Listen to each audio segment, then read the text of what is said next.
पहला ही प्रश्न आपके सामने आता है, हमीर महाकाव्य का रचनाकार कौन था। प्रश्न क्या है, हमीर महाकाव्य का रचनाकार कौन था। जल्दी से किसका उत्तर आपको बता देना है कि हमीर महाकाव्य का रचनाकार कौन था। देखिएगा पहला ऑप्शन आता है, हमीर महाकाव्य क्या नयन चंद्र सूर्य ने लिखा।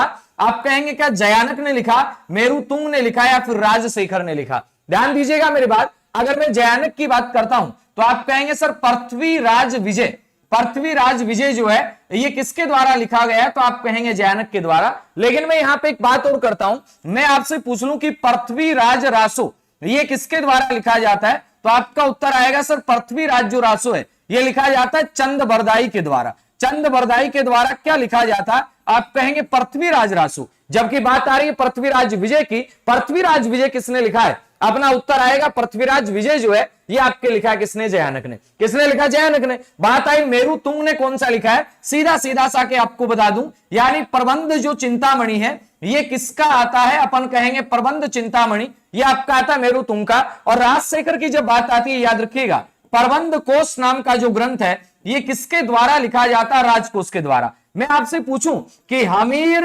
महाकाव्य के बाद में अगर आपसे पूछा जाए हमीर रासो किसके द्वारा लिखा जाता है, आप कहेंगे सर जोधराज के द्वारा लिखा जाता है। और मैं आपसे पूछूं हमीर हट किसके द्वारा लिखा जाता है, तो अपना उत्तर आएगा चंद्रशेखर के द्वारा लिखा जाता है। याद रखिएगा। अब तो सर ऑप्शन ये कि बचा है हमीर महाकाव्य किसके द्वारा लिखा जाता है, नयन चंद्र सूरी के द्वारा लिखा जाता है। किसके द्वारा, नयन चंद्र सूरी के द्वारा लिखा जाता है। सर 1 मिनट के लिए फोन देना, मैं फोन करता हूं बीएसएनएल वालों को थोड़ा।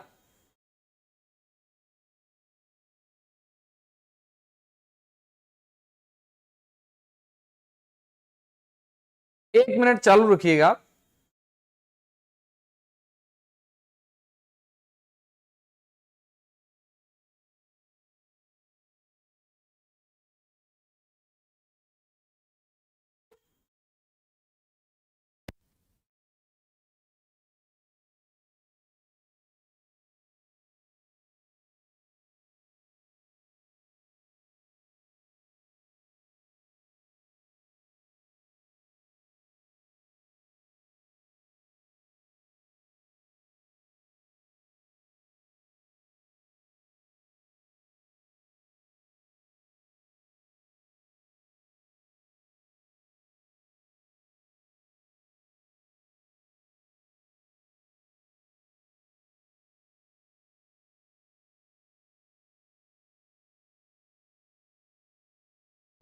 अब जो फोन ही नहीं उठा रहे हैं भैया जिनको फोन किया है, चलिएगा अपन आगे चलते हैं और बात करते हैं, प्रारंभ करते हैं आगे अपन।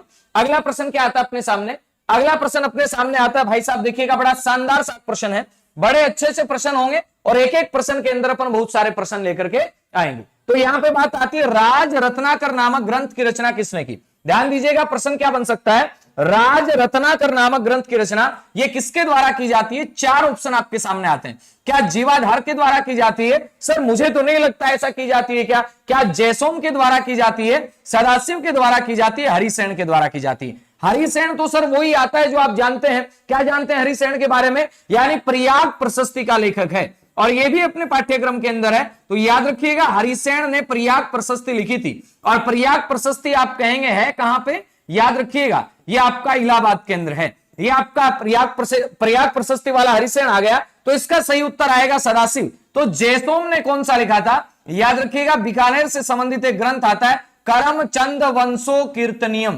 करमचंद वंशोत कीर्तनम या कीर्तनियम। ये ग्रंथ किसका आता है, तो आप कहेंगे राजसोम का आता है। ध्यान दीजिएगा सीधी सी बात आती है, हरिसेन ने प्रयाग प्रशस्ति लिखी, बोले तो कहां की, इलाहाबाद की। आगे चलते हैं अगले प्रश्न की ओर। अगला प्रश्न क्या ही आता है अपने सामने देखिएगा। अब फिर आता है नेक्स्ट प्रश्न अपना, तीसरा जो प्रश्न आता है वो आपके सामने आता है खुमान रासो का रचयिता कौन था। 4 ऑप्शन आ रहे हैं आपके सामने। क्या चंद बरदाई था खुमान रासो का रचयिता, नहीं सर, चंद बरदाई की तो भी बात आई थी, इन्होंने तो पृथ्वीराज रासो लिखा था। चंद बरदाई ने कौन सा रासो लिखा, आप कहेंगे पृथ्वीराज रासो लिखा था। बात आती है क्या खुमान रासो दलपत विजय का है क्या, बिल्कुल एग्जैक्टली आप सही पकड़ पा रहे हैं, खुमान रासो दलपत विजय का आता है। बात आती है सारंगधर का, सारंगधर ने तो सर सारंगधर संहिता लिखी थी। सारंगधर संहिता ये किसके द्वारा लिखी जाती है, तो आप कहेंगे आपके सारंगधर के द्वारा लिखी जाती है। दयाल दास कहां से संबंधित था? ध्यान देना, यहां सीधी सीधी बात बनती है। दयाल दास री ख्यात, इसका मतलब सीधा सीधा एक ख्यात कलाकार था। और ख्यात की जब बात आती है तो याद रखिएगा इसका संबंध किससे आता है? आप कहेंगे सर इसका संबंध बीकानेर से आता है। बात जब रासो की चल रही है, मैं यहां से आपसे कह दूं कि बिसल देव रासो किसने लिखा, तो आपका उत्तर क्या बन जाएगा? भाई रासो साहित्य चल रहा है तो बिसल देव रासो ये नरपति नाहले के द्वारा लिखा जाता है। बिसल देव रासो किसके द्वारा? तो आप कहेंगे नरपति नाहले के द्वारा कौन सा लिखा जाता है? बिसल देव रासो लिखा जाता है। चलें आगे पर चलते हैं। अगला फिर प्रश्न आता है कि संगत रासो किसके द्वारा लिखा जाता है? रासो की बात चल रही है ना, संगत रासो गिरधारी आसिया के द्वारा लिखा जाता है। गिरधारी आसिया के द्वारा क्या लिखा जाता है? आप कहेंगे संगत रासो लिखा जाता है। जबकि बात आती है इसके बाद में और भी रासो बहुत सारे आ जाएंगे। सही जो उत्तर आता है खुमान रासो किसके द्वारा लिखा गया है? दलपत विजय के द्वारा खुमान रासो लिखा गया।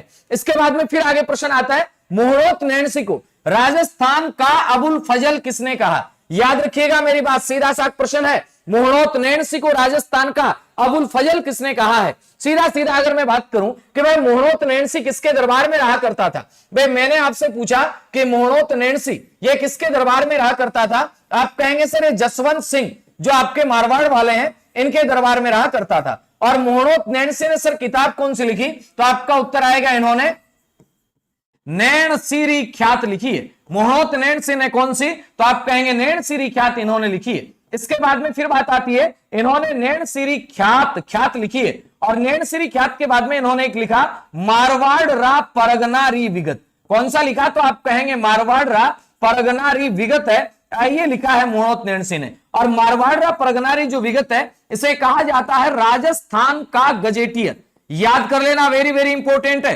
राजस्थान का गजेटियर ये किसे कहा जाता है? तो आपका उत्तर आएगा सर राजस्थान का गजेटियर ये कहा जाता है मोहरोत नैणसी की ख्यात को। इसके बाद फिर आगे चलते हैं अपन, तो राजस्थान का गजेटियर भी कहा जाता है और इसे सर्व संग्रह भी कहा जाता है। ये मुंशी देवी प्रसाद ने कहा है। किसने कहा? मुंशी देवी प्रसाद ने कहा है। मोहरोत नैणसी को राजस्थान का अबुल फजल किसने कहा? तो आपका उत्तर आएगा मोहरोत नैणसी ने कहा।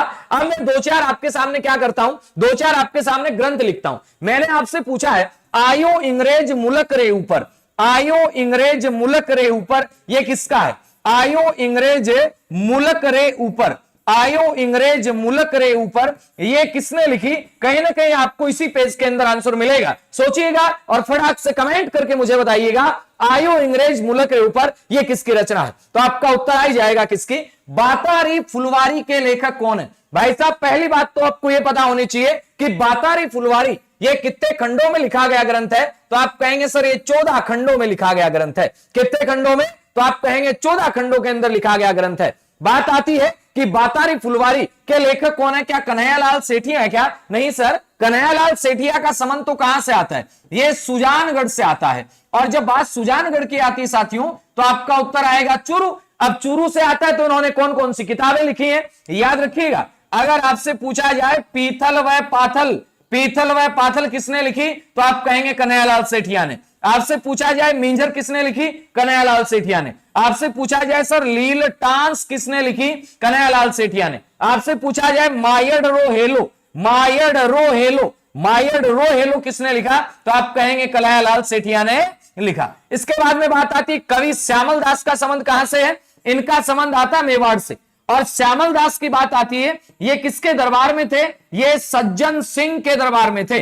और यहां एक बात और मैं बता दूं, सज्जन सिंह के दरबार में कौन थे भैया? सज्जन सिंह के दरबार में थे कौन? कवि राजा श्यामल दास। और कवि राजा श्यामल दास का एक ग्रंथ आता है और ग्रंथ का नाम आता है वीर विनोद।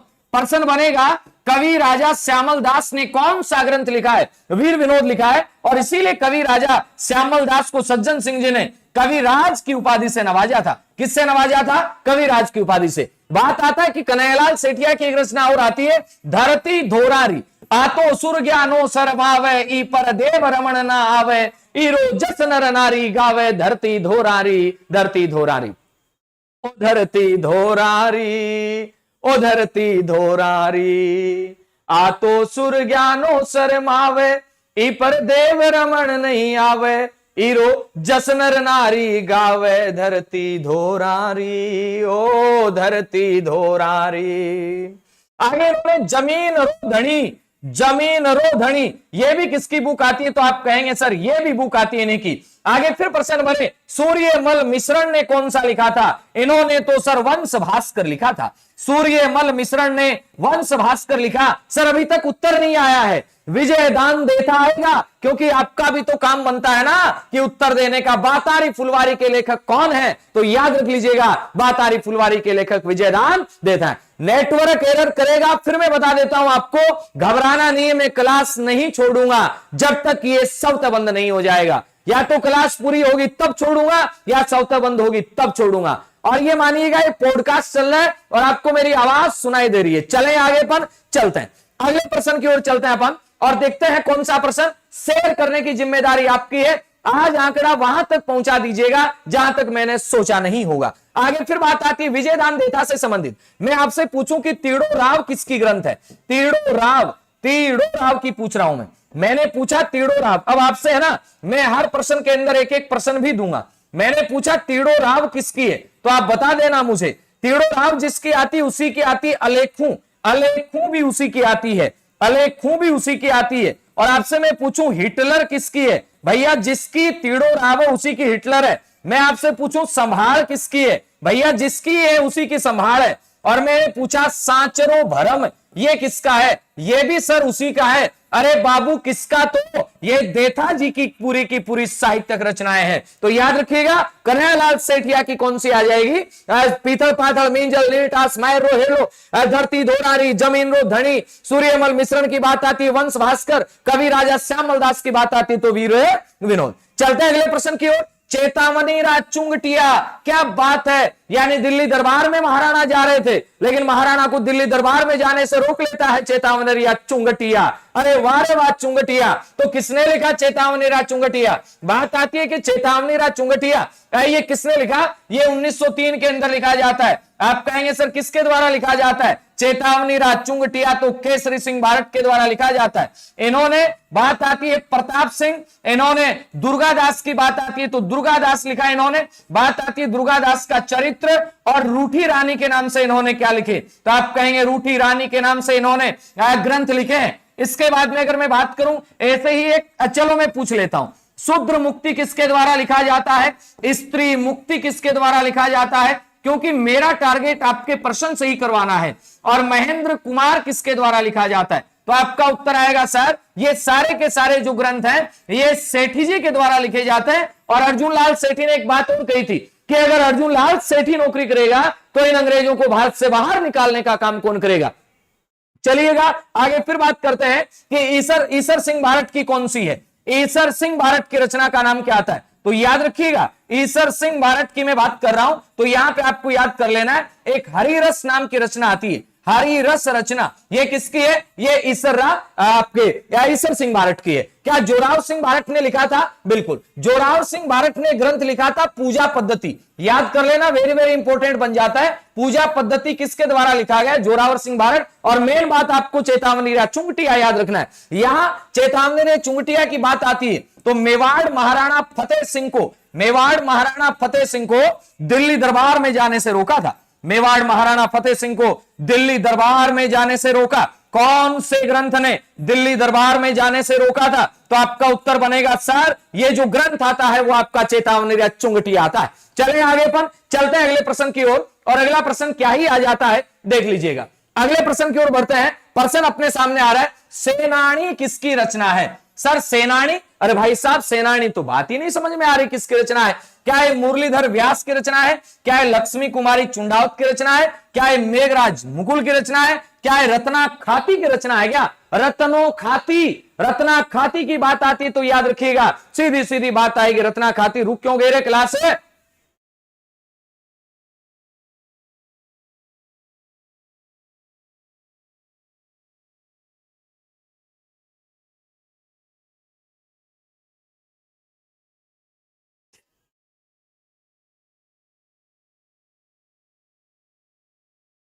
एक मिनट उसको फोन लगाना दोबारा से, मेरे को फोन दे दो आप चाहे भले मर्जी, मैं लगाता हूं। क्या नौटंकी कर रखी बेटों ने, क्या ही करें इनका।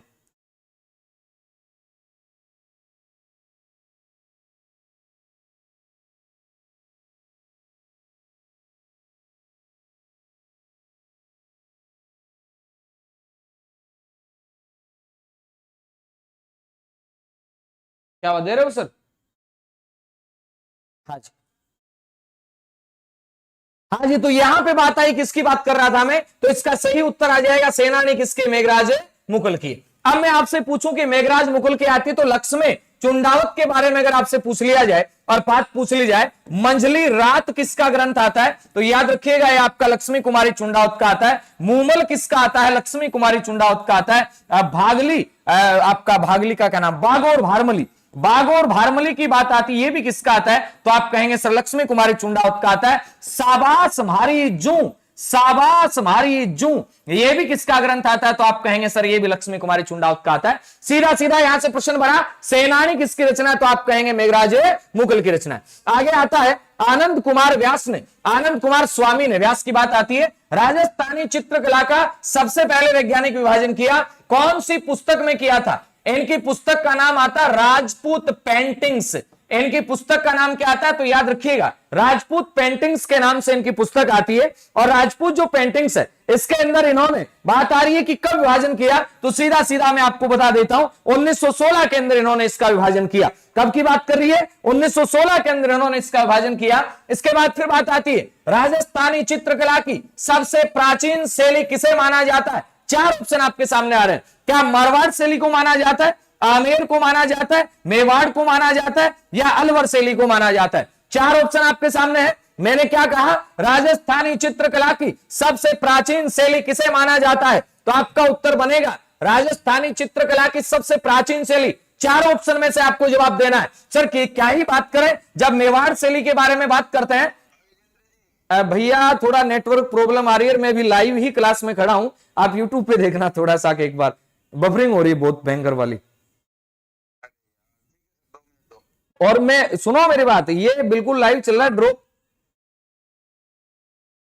हाँ, चलिएगा अपन फिर आगे चलते हैं अपन। तो अपने पास क्या ही बात आ जाती है कि राजस्थान चित्रकला की सबसे प्राचीन शैली, सर मेवाड़ शैली के दो केंद्र आते हैं, एक तो बात करते हैं मेवाड़ शैली का केंद्र आता है उदयपुर, और एक में बात करता हूं मेवाड़ शैली का केंद्र आता है नाथद्वारा। ध्यान देना, मेवाड़ शैली की बात कर रहे हैं तो इसका एक चित्र आता है जिसका नाम आता है श्रावक पर्ति, श्रावक पर्ति कर्मण सूत्र चूर्णी, श्रावक पर्ति कर्मण सूत्र चूर्णी, ये किसका ग्रंथ आ जाता है, तो आप कहेंगे श्रावक पर्ति कर्मण सूत्र चूर्णी, ये आपका ग्रंथ आता है, चित्रित ग्रंथ आता है, मेवाड़ चित्र शैली का सबसे पहला ग्रंथ आता है। आप कहेंगे सर ये किसके समय में, तो याद रखिएगा समय की बात आती है तो महाराजा तेज सिंह के समय का चित्र है, और पुराना चित्र आता है, बात आती है सुपासना है चरित्र, सुपासना है चरित्र की बात आती है, ये भी मेवाड़ शैली का चित्र आता है और ये भी एक पुराना। लेकिन सबसे पुराने चित्र की बात की जाए तो आप याद रखिएगा श्रावण पर्ति कर्मण सूत्र चूर्णी सबसे पुराना आ जाता है। याद करना छोटी छोटी चीजें लेकिन बड़े काम की चीजें हैं।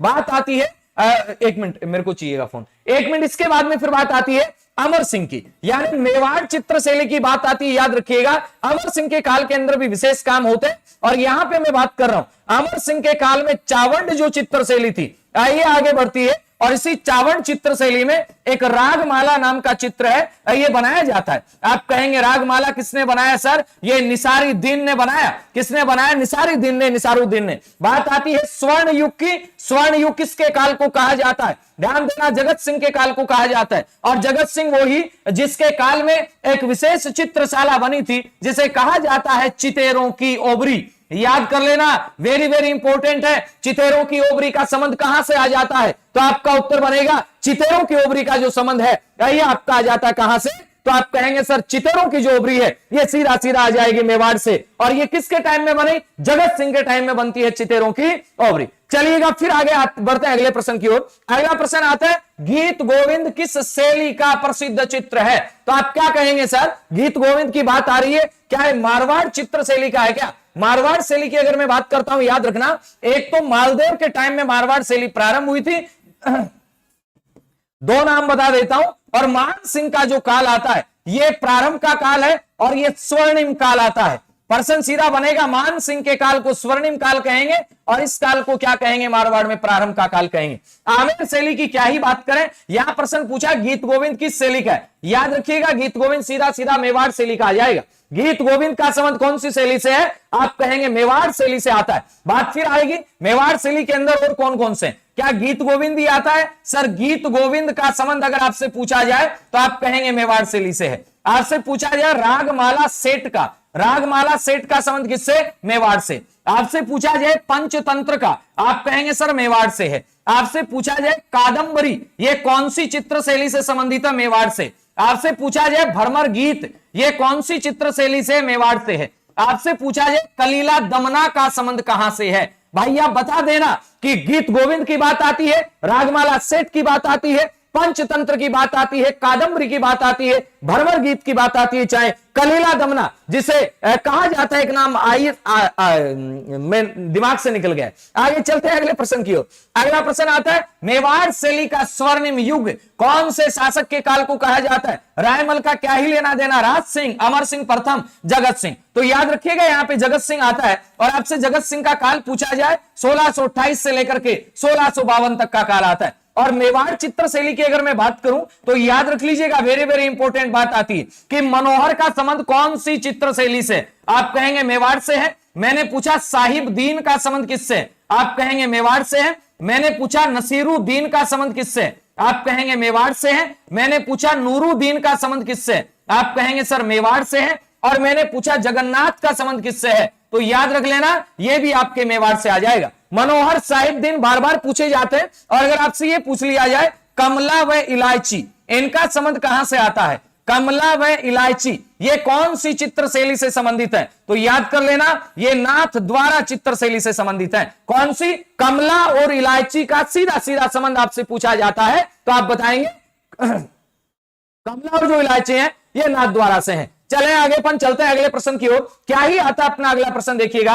अगला प्रश्न आएगा साहिबदीन किस शैली का प्रसिद्ध चित्रकार था? अब बता दो कोई समस्या है क्या? नहीं है सर, अब तो हम बता देंगे, क्या ही समस्या आ जाएगी। साहिबदीन कौन सी चित्र शैली का चित्रकार था? तो बात आती है क्या बीकानेर शैली का था क्या? क्या मेवाड़ शैली का था क्या? क्या आमेर शैली का था क्या? या फिर मारवाड़ शैली का था? तो मैं बता दूं आपको साहिबदीन कौन सी शैली का चित्रकार था? साहिबदीन तो सर मेवाड़ शैली का चित्रकार था। कौन सी शैली का चित्रकार था साहिबदीन? मेवाड़ शैली का चित्रकार था।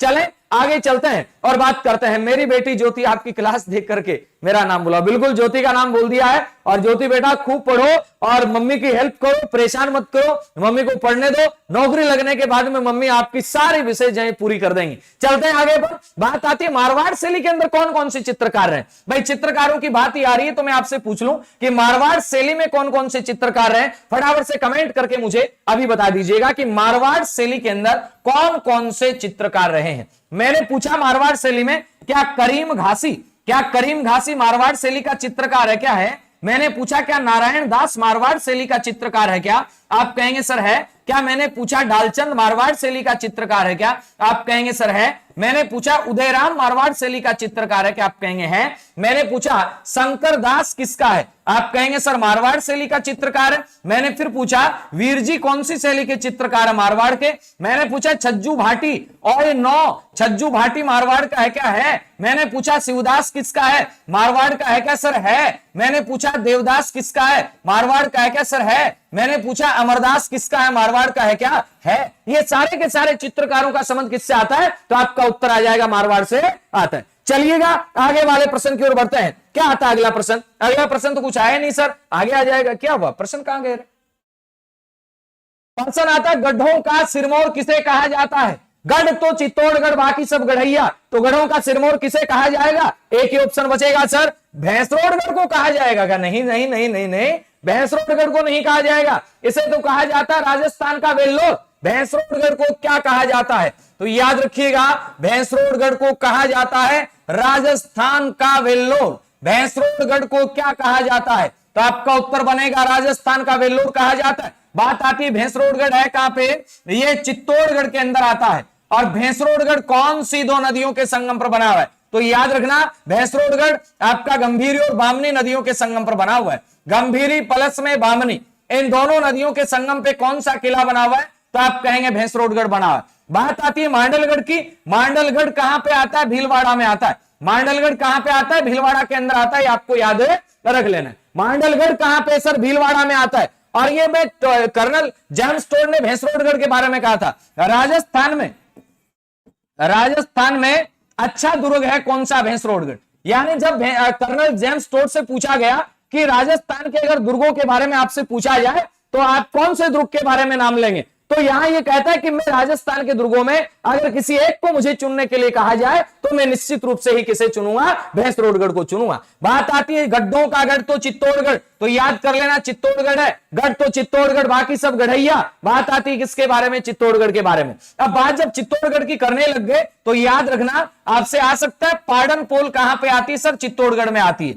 भैरव पोल का संबंध किससे है, तो आप कहेंगे चित्तौड़गढ़ से आता है। हनुमान पोल का संबंध किससे आता है, याद रखिएगा ये भी चित्तौड़गढ़ से आता है। मैंने कहा गणेश पोल का संबंध किससे आता है, तो आप कहेंगे सर चित्तौड़गढ़ से आता है। मैं कहूंगा जोड़ला पोल का संबंध किससे आता है, आप कहेंगे सर चित्तौड़गढ़ से आता है। मैंने कहा कि लक्ष्मण पोल का संबंध किससे आता है, आप कहेंगे सर चित्तौड़गढ़ से आता है। मैं कह रहा हूं राम पोल का संबंध किससे आता है, आप कहेंगे सर चित्तौड़गढ़ से आता है। मैंने आपसे पूछा श्रृंगार चमरी का, श्रृंगार चमरी का संबंध कहां से आता है, चित्तौड़गढ़ से आता है। मैं पूछ रहा हूं तुलजा भवानी का मंदिर, इसका संबंध कहां से आता है, आप कहेंगे सर चित्तौड़गढ़ से आता है। मैंने पूछा विजय स्तंभ का संबंध कहां से आता है, आप कहेंगे सर चित्तौड़गढ़ से आएगा, और तो कहां से आएगा। मैं पूछ रहा हूं समिधेश्वर महादेव, समिधेश्वर महादेव का संबंध कहां से आया, समिधेश्वर महादेव का मंदिर ये कहां पे बना, तो आप कहेंगे सर चित्तौड़गढ़ के अंदर बना हुआ है। बात आ रही है कुंभलगढ़, कुंभलगढ़ के बारे में तो क्या ही कहूं, आप जानते हैं कुंभलगढ़, कुंभलगढ़ के बारे में कहा गया था, क्या कहा गया था,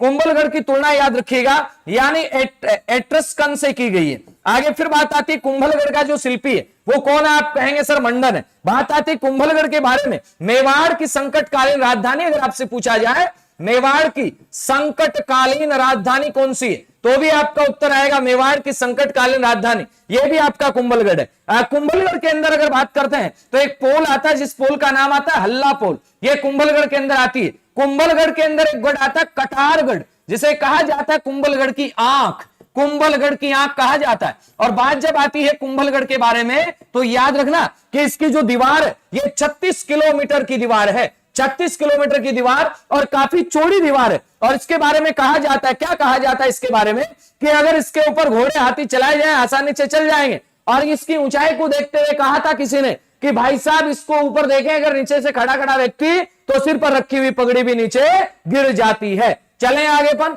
चलते हैं, अगले प्रश्न की ओर बढ़ते हैं।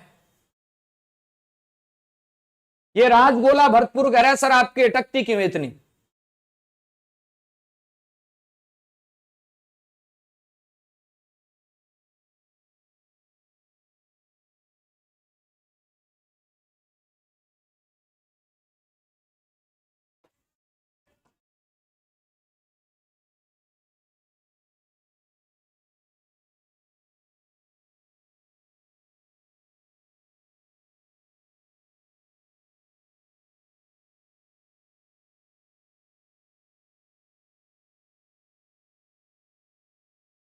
तो देखिएगा अपनी बातें यहां चल रही थी, अपन यहां बात कर रहे थे कहां पे कि गढ़ों का सिरमौर किसे कहा जाता है, तो आपने कहा सर गढ़ों का सिरमौर तो चित्तौड़गढ़ को कहा जाता है। गढ़ तो चित्तौड़गढ़ बाकी सब गढ़ ही। अगला प्रश्न आपके सामने क्या आता है, गंभीरी और बेड़स नदियों के संगम पे कौन सा दुर्ग बना हुआ है, तो इसका सीधा सा उत्तर तो आप बता देंगे मुझे कि गंभीरी और बेड़स नदियों के संगम भैंसरोडगढ़, कुंभलगढ़, चित्तौड़गढ़, मांडलगढ़। मांडलगढ़ है कहां पे, तो आप कहेंगे सर मांडलगढ़ भीलवाड़ा के अंदर आता है।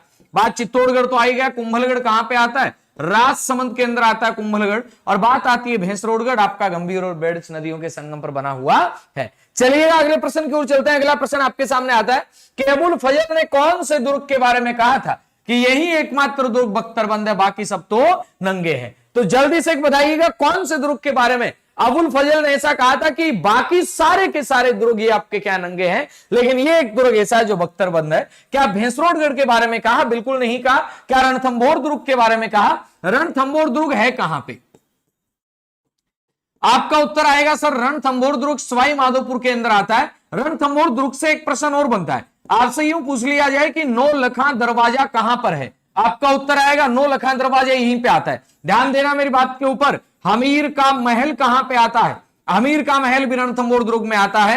आपसे पूछा जाए रानी का महल कहां पे आता है, तो ये भी यहां पे आता है। आपसे पूछा जाए कचहरी कहां पे आती है, ये भी आपका यहीं पे आती है। जोरा भोरा की छतरी कहां पे आती है, तो आप कहेंगे जोरा भोरा की छतरी, ये भी आपके रणथंभौर दुर्ग के अंदर आती है। आपसे पूछा जाए कि 32 खंभों की छतरी कहां पे आती है। याद रखना 32 खंभों की छतरी पूछी जाए तो भी आपका उत्तर आएगा, ये भी आपके रणथंभौर में आती है। लेकिन मैं आपसे ये पूछ रहा हूं कि 32 खंभों की छतरी ये आपका किसके लिए बनवाई गई थी और किसने बनवाई थी, ये भी आपको कमेंट करके बता देना है। अगर आपसे ये पूछा जाए कि अधूरी छतरी किसने बनाई तो भी आपका उत्तर आएगा कि सर अधूरी छतरी है, किसने की बात आई, कहां पे, तो आप कहेंगे रणथंभौर दुर्ग के अंदर आता है। यहां इसी दुर्ग के बारे में कहा था किसने, तो ध्यान देना मैं यहां लिख देता हूं, जलालुद्दीन खिलजी ने इसके ऊपर जब आक्रमण किया था तब एक बात कही थी कि मैं ऐसे दुर्ग को तो मुसलमान के एक बाल के बराबर भी नहीं समझता, ऐसा भी जलालुद्दीन खिलजी ने कहा था। कौन से दुर्ग को लेकर के, तो अपना उत्तर आ जाएगा रणथंभौर दुर्ग। इसके बाद में आगे देखते हैं नया प्रश्न क्या आता है। आप एक बार के लिए क्लास को शेयर कर दीजिएगा, लाइक कर दीजिएगा, और पहली बार अगर आप विजिट कर रहे हैं तो चैनल को सब्सक्राइब भी कर दीजिएगा। चलें आगे अपन चलते हैं। बात आती है कि अबुल फजल ने किस दुर्ग के विषय में कहा कि यह इतनी बुलंदी पर बना हुआ है, नीचे से देखने पर सिर की पगड़ी गिर जाएगी। अभी आपको बताया गया था चित्तौड़गढ़, नहीं सर, इसे तो गढ़ों का गढ़ कहा जाता है, इसे तो गढ़ों का सिरमौर कहा जाता है। रणथंभौर दुर्ग की बात आती है तो इसके बारे के अंदर तो भी कहा था कि बख्तरबंद और नंगे वाला कथन आता है, तो कुंभलगढ़ के बारे में कहा क्या, बिल्कुल सही। कुंभलगढ़ के अंदर एक दुर्ग आता है कटारगढ़, जिसे कहा जाता है कुंभलगढ़ की आग। चलिएगा आगे वाले प्रश्न की ओर चलते हैं। कुंभलगढ़ का दुर्ग है कहां पे, आपका उत्तर आ जाएगा सर राजसमंद के अंदर आता है। नेक्स्ट प्रश्न आता है अचलगढ़ का दुर्ग कहां पे, चार ऑप्शन आपके सामने आ रहा है, बताइए अचलगढ़ का दुर्ग कहां पे, क्या जालोर के अंदर है, अलवर के अंदर है, या माउंट आबू के अंदर है। अलवर के अंदर तो सर आपका जाबालीपुर, जिसे कहते हैं जालोर वाला क्षेत्र आ गया,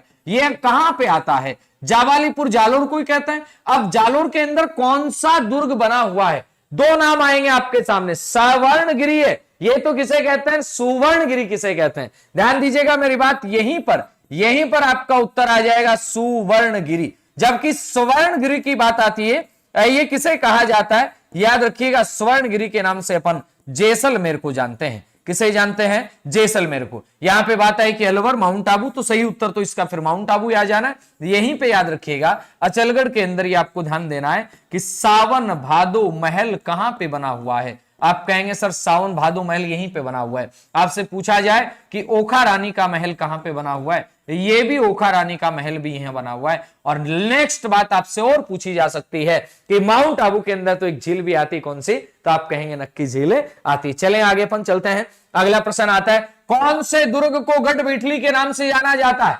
गढ़बीठली के नाम से जानते हैं। ध्यान देना, चार ऑप्शन आते हैं, क्या तारागढ़ को कहते हैं, मांडलगढ़ को कहते हैं, सोनारगढ़ को कहते हैं, शेरगढ़ को कहते हैं। ध्यान देना, तारागढ़ को कहा जाता होगा शायद, मुझे जहां लग रहा है। लेकिन एक बात मैं आपको बता दूं, तारागढ़ को लेकर के एक बंदा आता है विशप हेबर, और विशप हेबर इसे क्या कहता है, ध्यान दे लेना, विशप हेबर इसे कहता है राजस्थान का जिब्राल्टर। राजस्थान का वेल्लोर किसे कहा जाता है, अभी पीछे ही बात करके अपन, राजस्थान के वेल्लोर से अगर प्रश्न पूछा जाए, भैंसोड़गढ़ को कहा जाता है, लेकिन राजस्थान का जिब्राल्टर ये कौन से दुर्ग को कहा जाता है, तो याद रखिएगा राजस्थान का जिब्राल्टर तारागढ़ को कहा जाता है। किसने कहा था, आप कहेंगे विशप हेबर ने कहा था। बात आती है इस दुर्ग का निर्माण, ये निर्माण किसने करवाया, तो याद रखिएगा इसका निर्माण अजय राज के द्वारा करवाया जाता है। किसके द्वारा, अजय राज के द्वारा इसका निर्माण करवाया जाता है। यहां पर कुछ एक पानी के स्रोत हैं, यहां पर कुछ एक क्या पानी के स्रोत हैं, और पानी के स्रोतों को यहां कहा क्या जाता है, जैसे नाना का झालरा।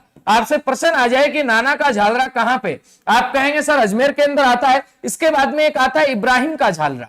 ये सारे के सारे क्या है, ये झालरा भाई साहब जहां भी आ जाए आपको तो आप कहेंगे पानी के स्रोत आते हैं। इसके बाद में आप कहेंगे सर बड़ा झालरा, ये भी क्या है, ये भी यहां का पानी का स्रोत आता है। इसके बाद में आप कहेंगे यहीं पर एक गोल झालरा भी आता है, ये भी यहां का क्या है, पानी का स्रोत आता है। यहीं पे बात करते हैं तो यहां पे आता है घोड़े की मजार।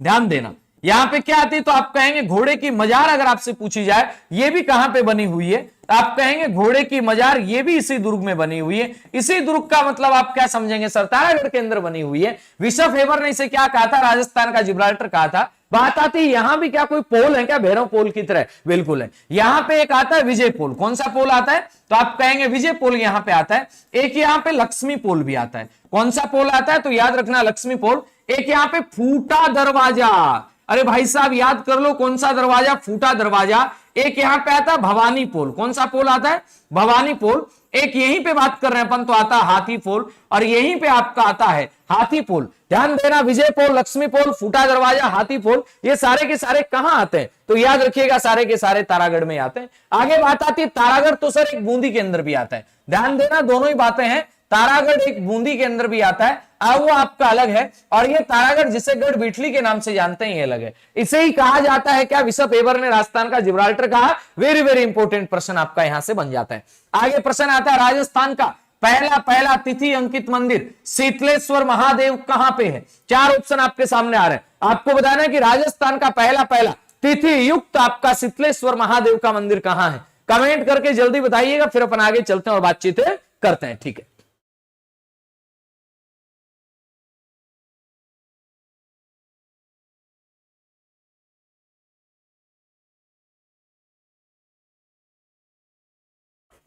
हाँ जी, जल्दी बताइएगा।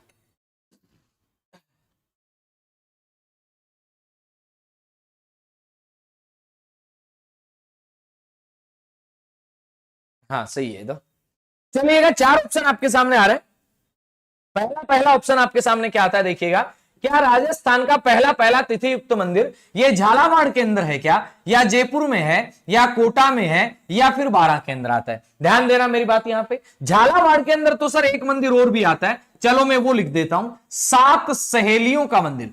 अगर आपसे पूछा जाता है सात सहेलियों का मंदिर कहां पे है, तो आपका उत्तर आएगा सात सहेलियों का मंदिर, ये भी झालावाड़ के अंदर आता है। सात सहेलियों का मंदिर झालावाड़ में आता है। और अगर आपसे यह पूछ ली जाए कि सात सहेलियों की बाड़ी कहां पे आती है, तो आप क्या कहेंगे सर, सात सहेलियों की बाड़ी ये तो आपका उदयपुर के अंदर आती है। मैं यहां पे एक बात लिख ही देता हूं, सात सहेलियों की बाड़ी ये कहां पर आती है, तो याद रखिएगा सात सहेलियों की जो बाड़ी है ये तो आती है उदयपुर के अंदर, लेकिन बात आ रही है सात सहेलियों का जो मंदिर है ये कहां पे आता है, तो आप कहेंगे सर झालावाड़ में आता है। तो इसका सही जो उत्तर वो आपका झालावाड़ी होना है। बात आती है कि जयपुर के अंदर और मंदिर है क्या, बिल्कुल जयपुर के अंदर मंदिर है। याद रखना, एक तो आता है देवयानी, देवयानी को क्या कहा जाता है, तो अपन कहेंगे देवयानी को कहते हैं तीर्थों की नानी।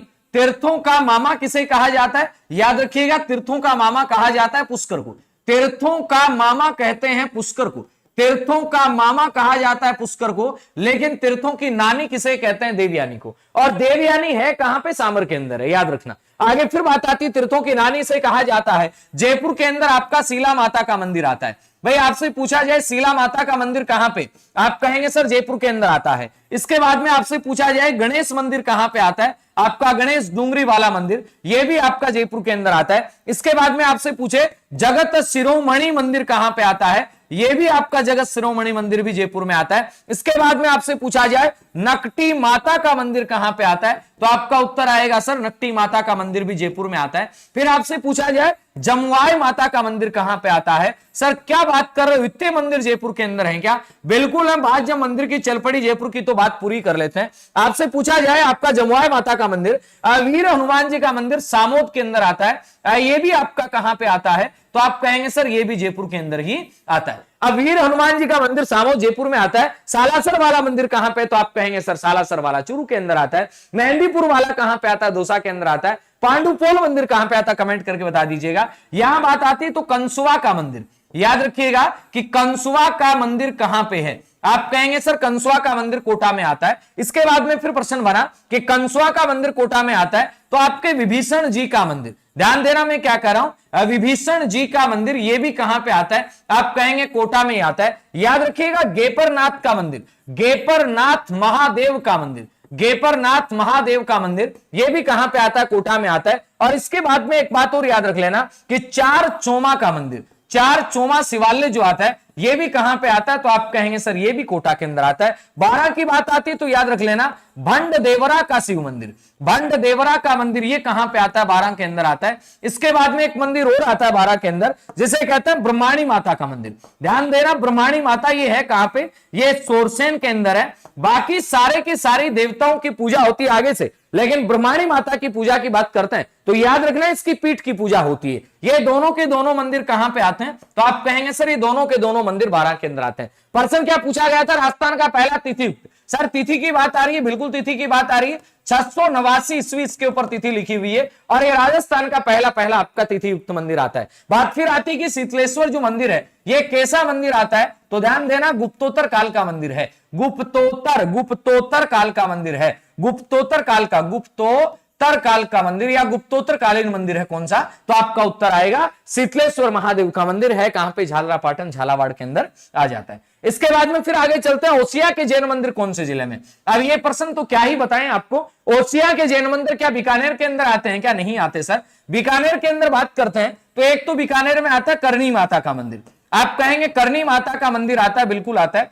एक बीकानेर के अंदर आता है कपिल मुनि का आश्रम, याद रखिएगा यहाँ कपिल मुनि का आश्रम आता है, जहां पे क्या लगता है, आप कहेंगे सर मेला लगता है। बीकानेर की बात चल रही है तो याद रखना भांडा सा सांडा सा का जैन मंदिर, जहां पे घी लगाया गया था, घी से नींव भरी गई थी, याद रखिएगा भांडा सा सांडा सा का जैन मंदिर, ये कहां पे आ जाता है, तो आप कहेंगे भांडा सा सांडा सा का जैन मंदिर, ये भी आपका बीकानेर के अंदर आता है।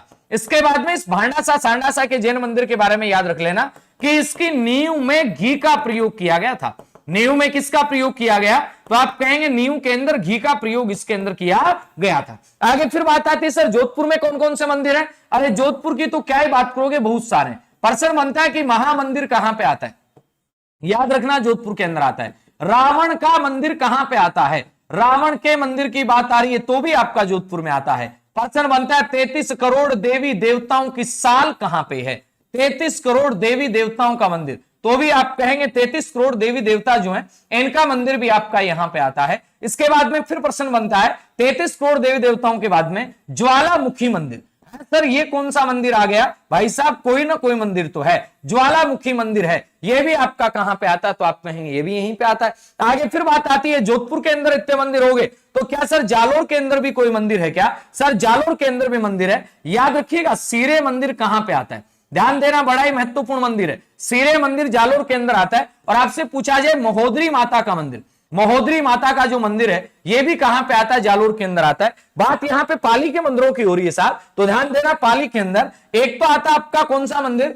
जो 1444 स्तंभ वगैरह जहां पे आता है, रणकपुर का जैन मंदिर, रणकपुर वाला जैन मंदिर, ये वेरी वेरी इंपॉर्टेंट बन जाता है, ये कहां पे आता है, पाली के अंदर आता है। इसके अलावा बात करते हैं तो नाडोल माता का जो मंदिर आता है, आशापुरा माता का मंदिर जिसे कहा जाता है, वो भी कहां पे आता है, आप कहेंगे पाली में आता है। इसके अलावा पाली के मंदिरों की ओर बात करें अपन तो ये लो तीर का निशान और यहां पे आप लिख दो कि चौमुखा जैन मंदिर, ये भी कहां पे आता है, चौमुखा जैन मंदिर, ये भी आपका पाली में आ जाता है। फटाफट से कमेंट करके बताते रहिएगा कि कौन सा मंदिर कहां पे है, और भी अगर मान लेते हैं कि आपके 2-4 मंदिर याद हैं ही है तो उनको कमेंट करके फटाफट बताते रहिएगा। और क्लास को शेयर करने में कहीं कोई कंजूसी नहीं करनी है, क्योंकि जब तक तोड़ेंगे नहीं तब तक छोड़ेंगे नहीं, बन के रहेंगे व्याख्याता, लेके रहेंगे मौत, कुछ भी हो जाए, चाहे कोई पीछे पड़ जाए, कोई समस्या आ जाए, अपने को समस्याओं से घबराना नहीं है, क्योंकि अपन व्याख्याता बनने वाला है। और व्याख्याता बनने के लिए तो अपने को क्या करना पड़ेगा, मेहनत तो करनी पड़ेगी। मूछाला महावीर जी का मंदिर पूछा जाए तो भी कहां पे आता है, यहीं पे आता है। और आपसे गौतमेश्वर बोलने का मतलब भूरिया बाबा का मंदिर, एक गौतमेश्वर का मंदिर प्रतापगढ़ के अंदर भी आता है, और भूरिया बाबा का मंदिर अगर आपसे पूछा जाता है तो ये आपका कहां पे आ जाएगा, तो आप कहेंगे सर पाली के अंदर आ जाएगा। सही जो उत्तर इसका आना, ओसिया के जैन मंदिर कहां पे है, तो आप कहेंगे सर ये जोधपुर के अंदर है, आ जाते हैं। आगे चलते हैं नेक्स्ट प्रश्न की ओर। दिलवाड़ा के जैन मंदिर कहां पे स्थित हैं, 4 ऑप्शन आपके सामने आ रहे हैं, सिरोही के अंदर है, माउंट आबू में, पाली में है, जालोर के अंदर है। तो सीधी सी बात बता दूं, ये आपका माउंट आबू के अंदर आ जाएंगे। दिलवाड़ा के जैन मंदिर कहां पे, माउंट आबू के अंदर है, आ जाते हैं। अगला प्रश्न आता है रणकपुर के जैन मंदिर कहां पे, सीधा उत्तर आ जाएगा, रणकपुर के जैन मंदिर कहां पे आएंगे, पाली के अंदर आ जाएंगे। आगे फिर बात आती है दधी माता का मंदिर कहां पे है, शानदार सा प्रश्न है। दधी माता जो क्या कहलाती है, आप कहेंगे सर दधी माता को कहा जाता है धादीच ब्राह्मणों की कुल देवी, धादीच ब्राह्मणों की माता है, धादीच ब्राह्मणों की देवी है कौन सी, तो आप कहेंगे धादीच ब्राह्मणों की देवी, ये आपका दधी माता है। और दधी माता का मंदिर है कहां पे, याद कर लेना, गोठ मांगलोद के अंदर है। और गोठ मांगलोद है कहां, नागौर के अंदर आती है। बात करेंगे सर पाली के अंदर कौन सी माता है, याद रखिएगा पाली के अंदर सुगाली माता का मंदिर है। आप कहेंगे सर पाली के अंदर सुगाली माता, ये सुगाली माता कहां की, तो आप कहेंगे अव्वा का जो ठाकुर थे, अव्वा के ठाकुर कुशाल सिंह की, आउवा के ठाकुर की देवी कौन सी, तो आप कहेंगे सुगाली माता। और सुगाली माता को कहा जाता है क्रांति की देवी। सुगाली माता को क्या कहा जाता है, क्रांति की देवी कहा जाता है। 10 सिर और 54 हाथों वाली देवी, 10 सिर एवं 54 हाथ, 10 सिर एवं 54 हाथ वाली देवी भी किसे कहा जाता है, सुगाली माता को कहा जाता है। उदयपुर के अंदर बहुत सारी माताएं आगे अपन आती चलेंगे, पढ़ते चलेंगे। आगे फिर बात आता है, नेक्स्ट प्रश्न क्या आता है, सहस्त्र भाव का मंदिर अथवा सास बहू का मंदिर कहां पे है। अब सास बहू का मंदिर है तो उदयपुर में, लेकिन उदयपुर के यहां आपके सामने 4 ऑप्शन आ रहे हैं। नंबर 1 पे आ रहा है, क्या जगत के अंदर है, क्या दुलेव के अंदर है, क्या नागदा में आता है, या तलवाड़ा के अंदर आता है।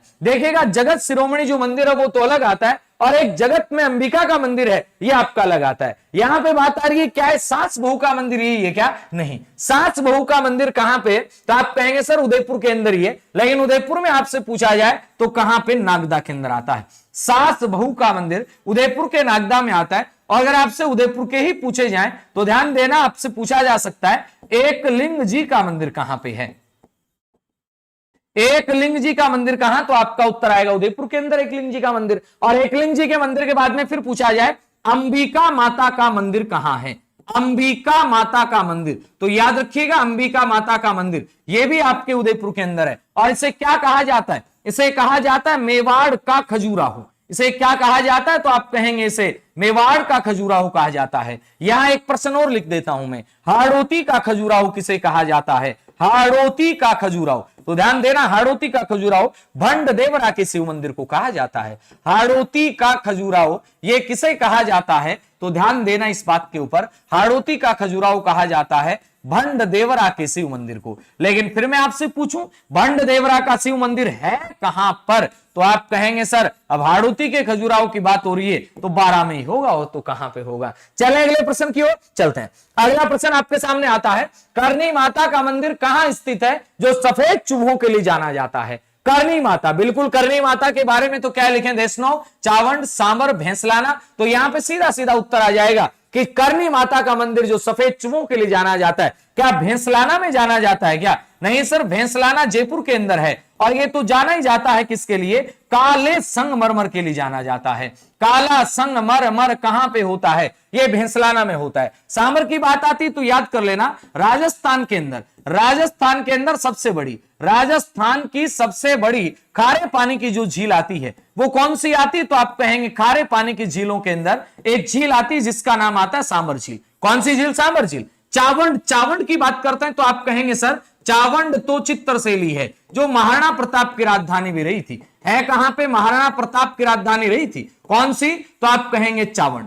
4 ऑप्शन जो आपके सामने, अगर चारों से कोई ना कोई प्रश्न बनता है तो आप जरूर बनाया करें, सेल्फ पढ़ते हैं तब भी बनाया करें। इसका राइट आंसर तो आपका देशनोक आ जाएगा। फिर आप पूछेंगे सर देशनोक है कहां पे, तो अपना उत्तर आएगा देशनोक बीकानेर के अंदर आता है। अगला प्रश्न क्या आता है आपके सामने, ऊंटों के देवता के रूप में, भाई साहब क्या लिखेंगे इसके लिए, तो हड़बूजी को जाना जाता है क्या, नहीं। हड़बूजी से आपका एक प्रश्न बन सकता है कि बेंगटी से संबंधित कौन से लोक देवता हैं, आप कहेंगे हड़बूजी है, बेंगटी से संबंधित है। आगे फिर प्रश्न बनेगा कि शकुन शास्त्र के ज्ञाता के रूप में, शकुन शास्त्र के ज्ञाता के रूप में किसे जाना जाता है, तो आप कहेंगे ये आपके हड़बूजी महाराज को जाना जाता है। पाबूजी की बात आती है तो याद रखिएगा 1239 ईस्वी में, पाबूजी का जन्म कब होता है, 1239 ईस्वी में।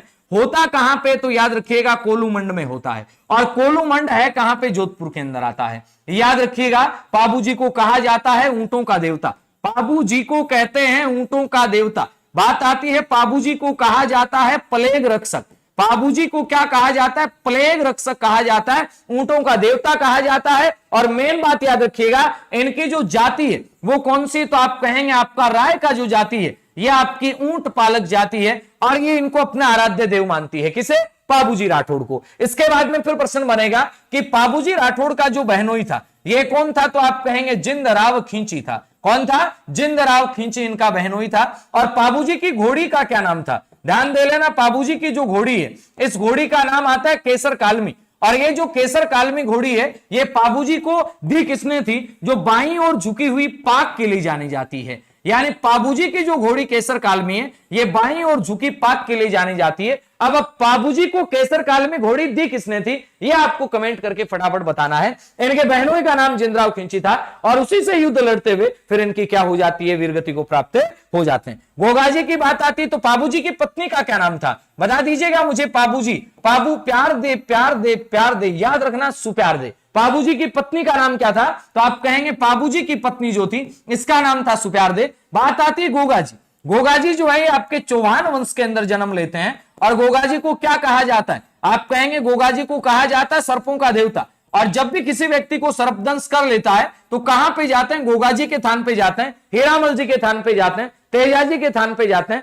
लेकिन मेन बात आपको याद रख लेनी है, यहां पे गोगाजी को क्या कहा जाता है, सर्पों का देवता कहा जाता है। अब फिर आप कहेंगे सर गोगाजी का जन्म हुआ 1003 ईस्वी, याद कर लेना। और ये इनका जन्म से संबंधित इनके दो स्थान आपको याद करने, एक तो आपका ददरेवा याद करना है। ददरेवा है कहां पे, तो आप कहेंगे सर चूरू के अंदर है। और एक आपको गोगा मेड़ी याद कर लेना है। और गोगा मेड़ी की जब बात आती है तो ये कहां पे आता है, हनुमानगढ़ के अंदर आता है। गोगा मेड़ी कहां पे, हनुमानगढ़ में। और ददरेवा की बात आती है तो चूरू के अंदर आता है। आंचल बाचल बोले तो बाचल देन की माता का नाम आता है, याद रखिएगा। गोगाजीरा रसावला किसने लिखा है, यह भी आपको कमेंट करके बताना है।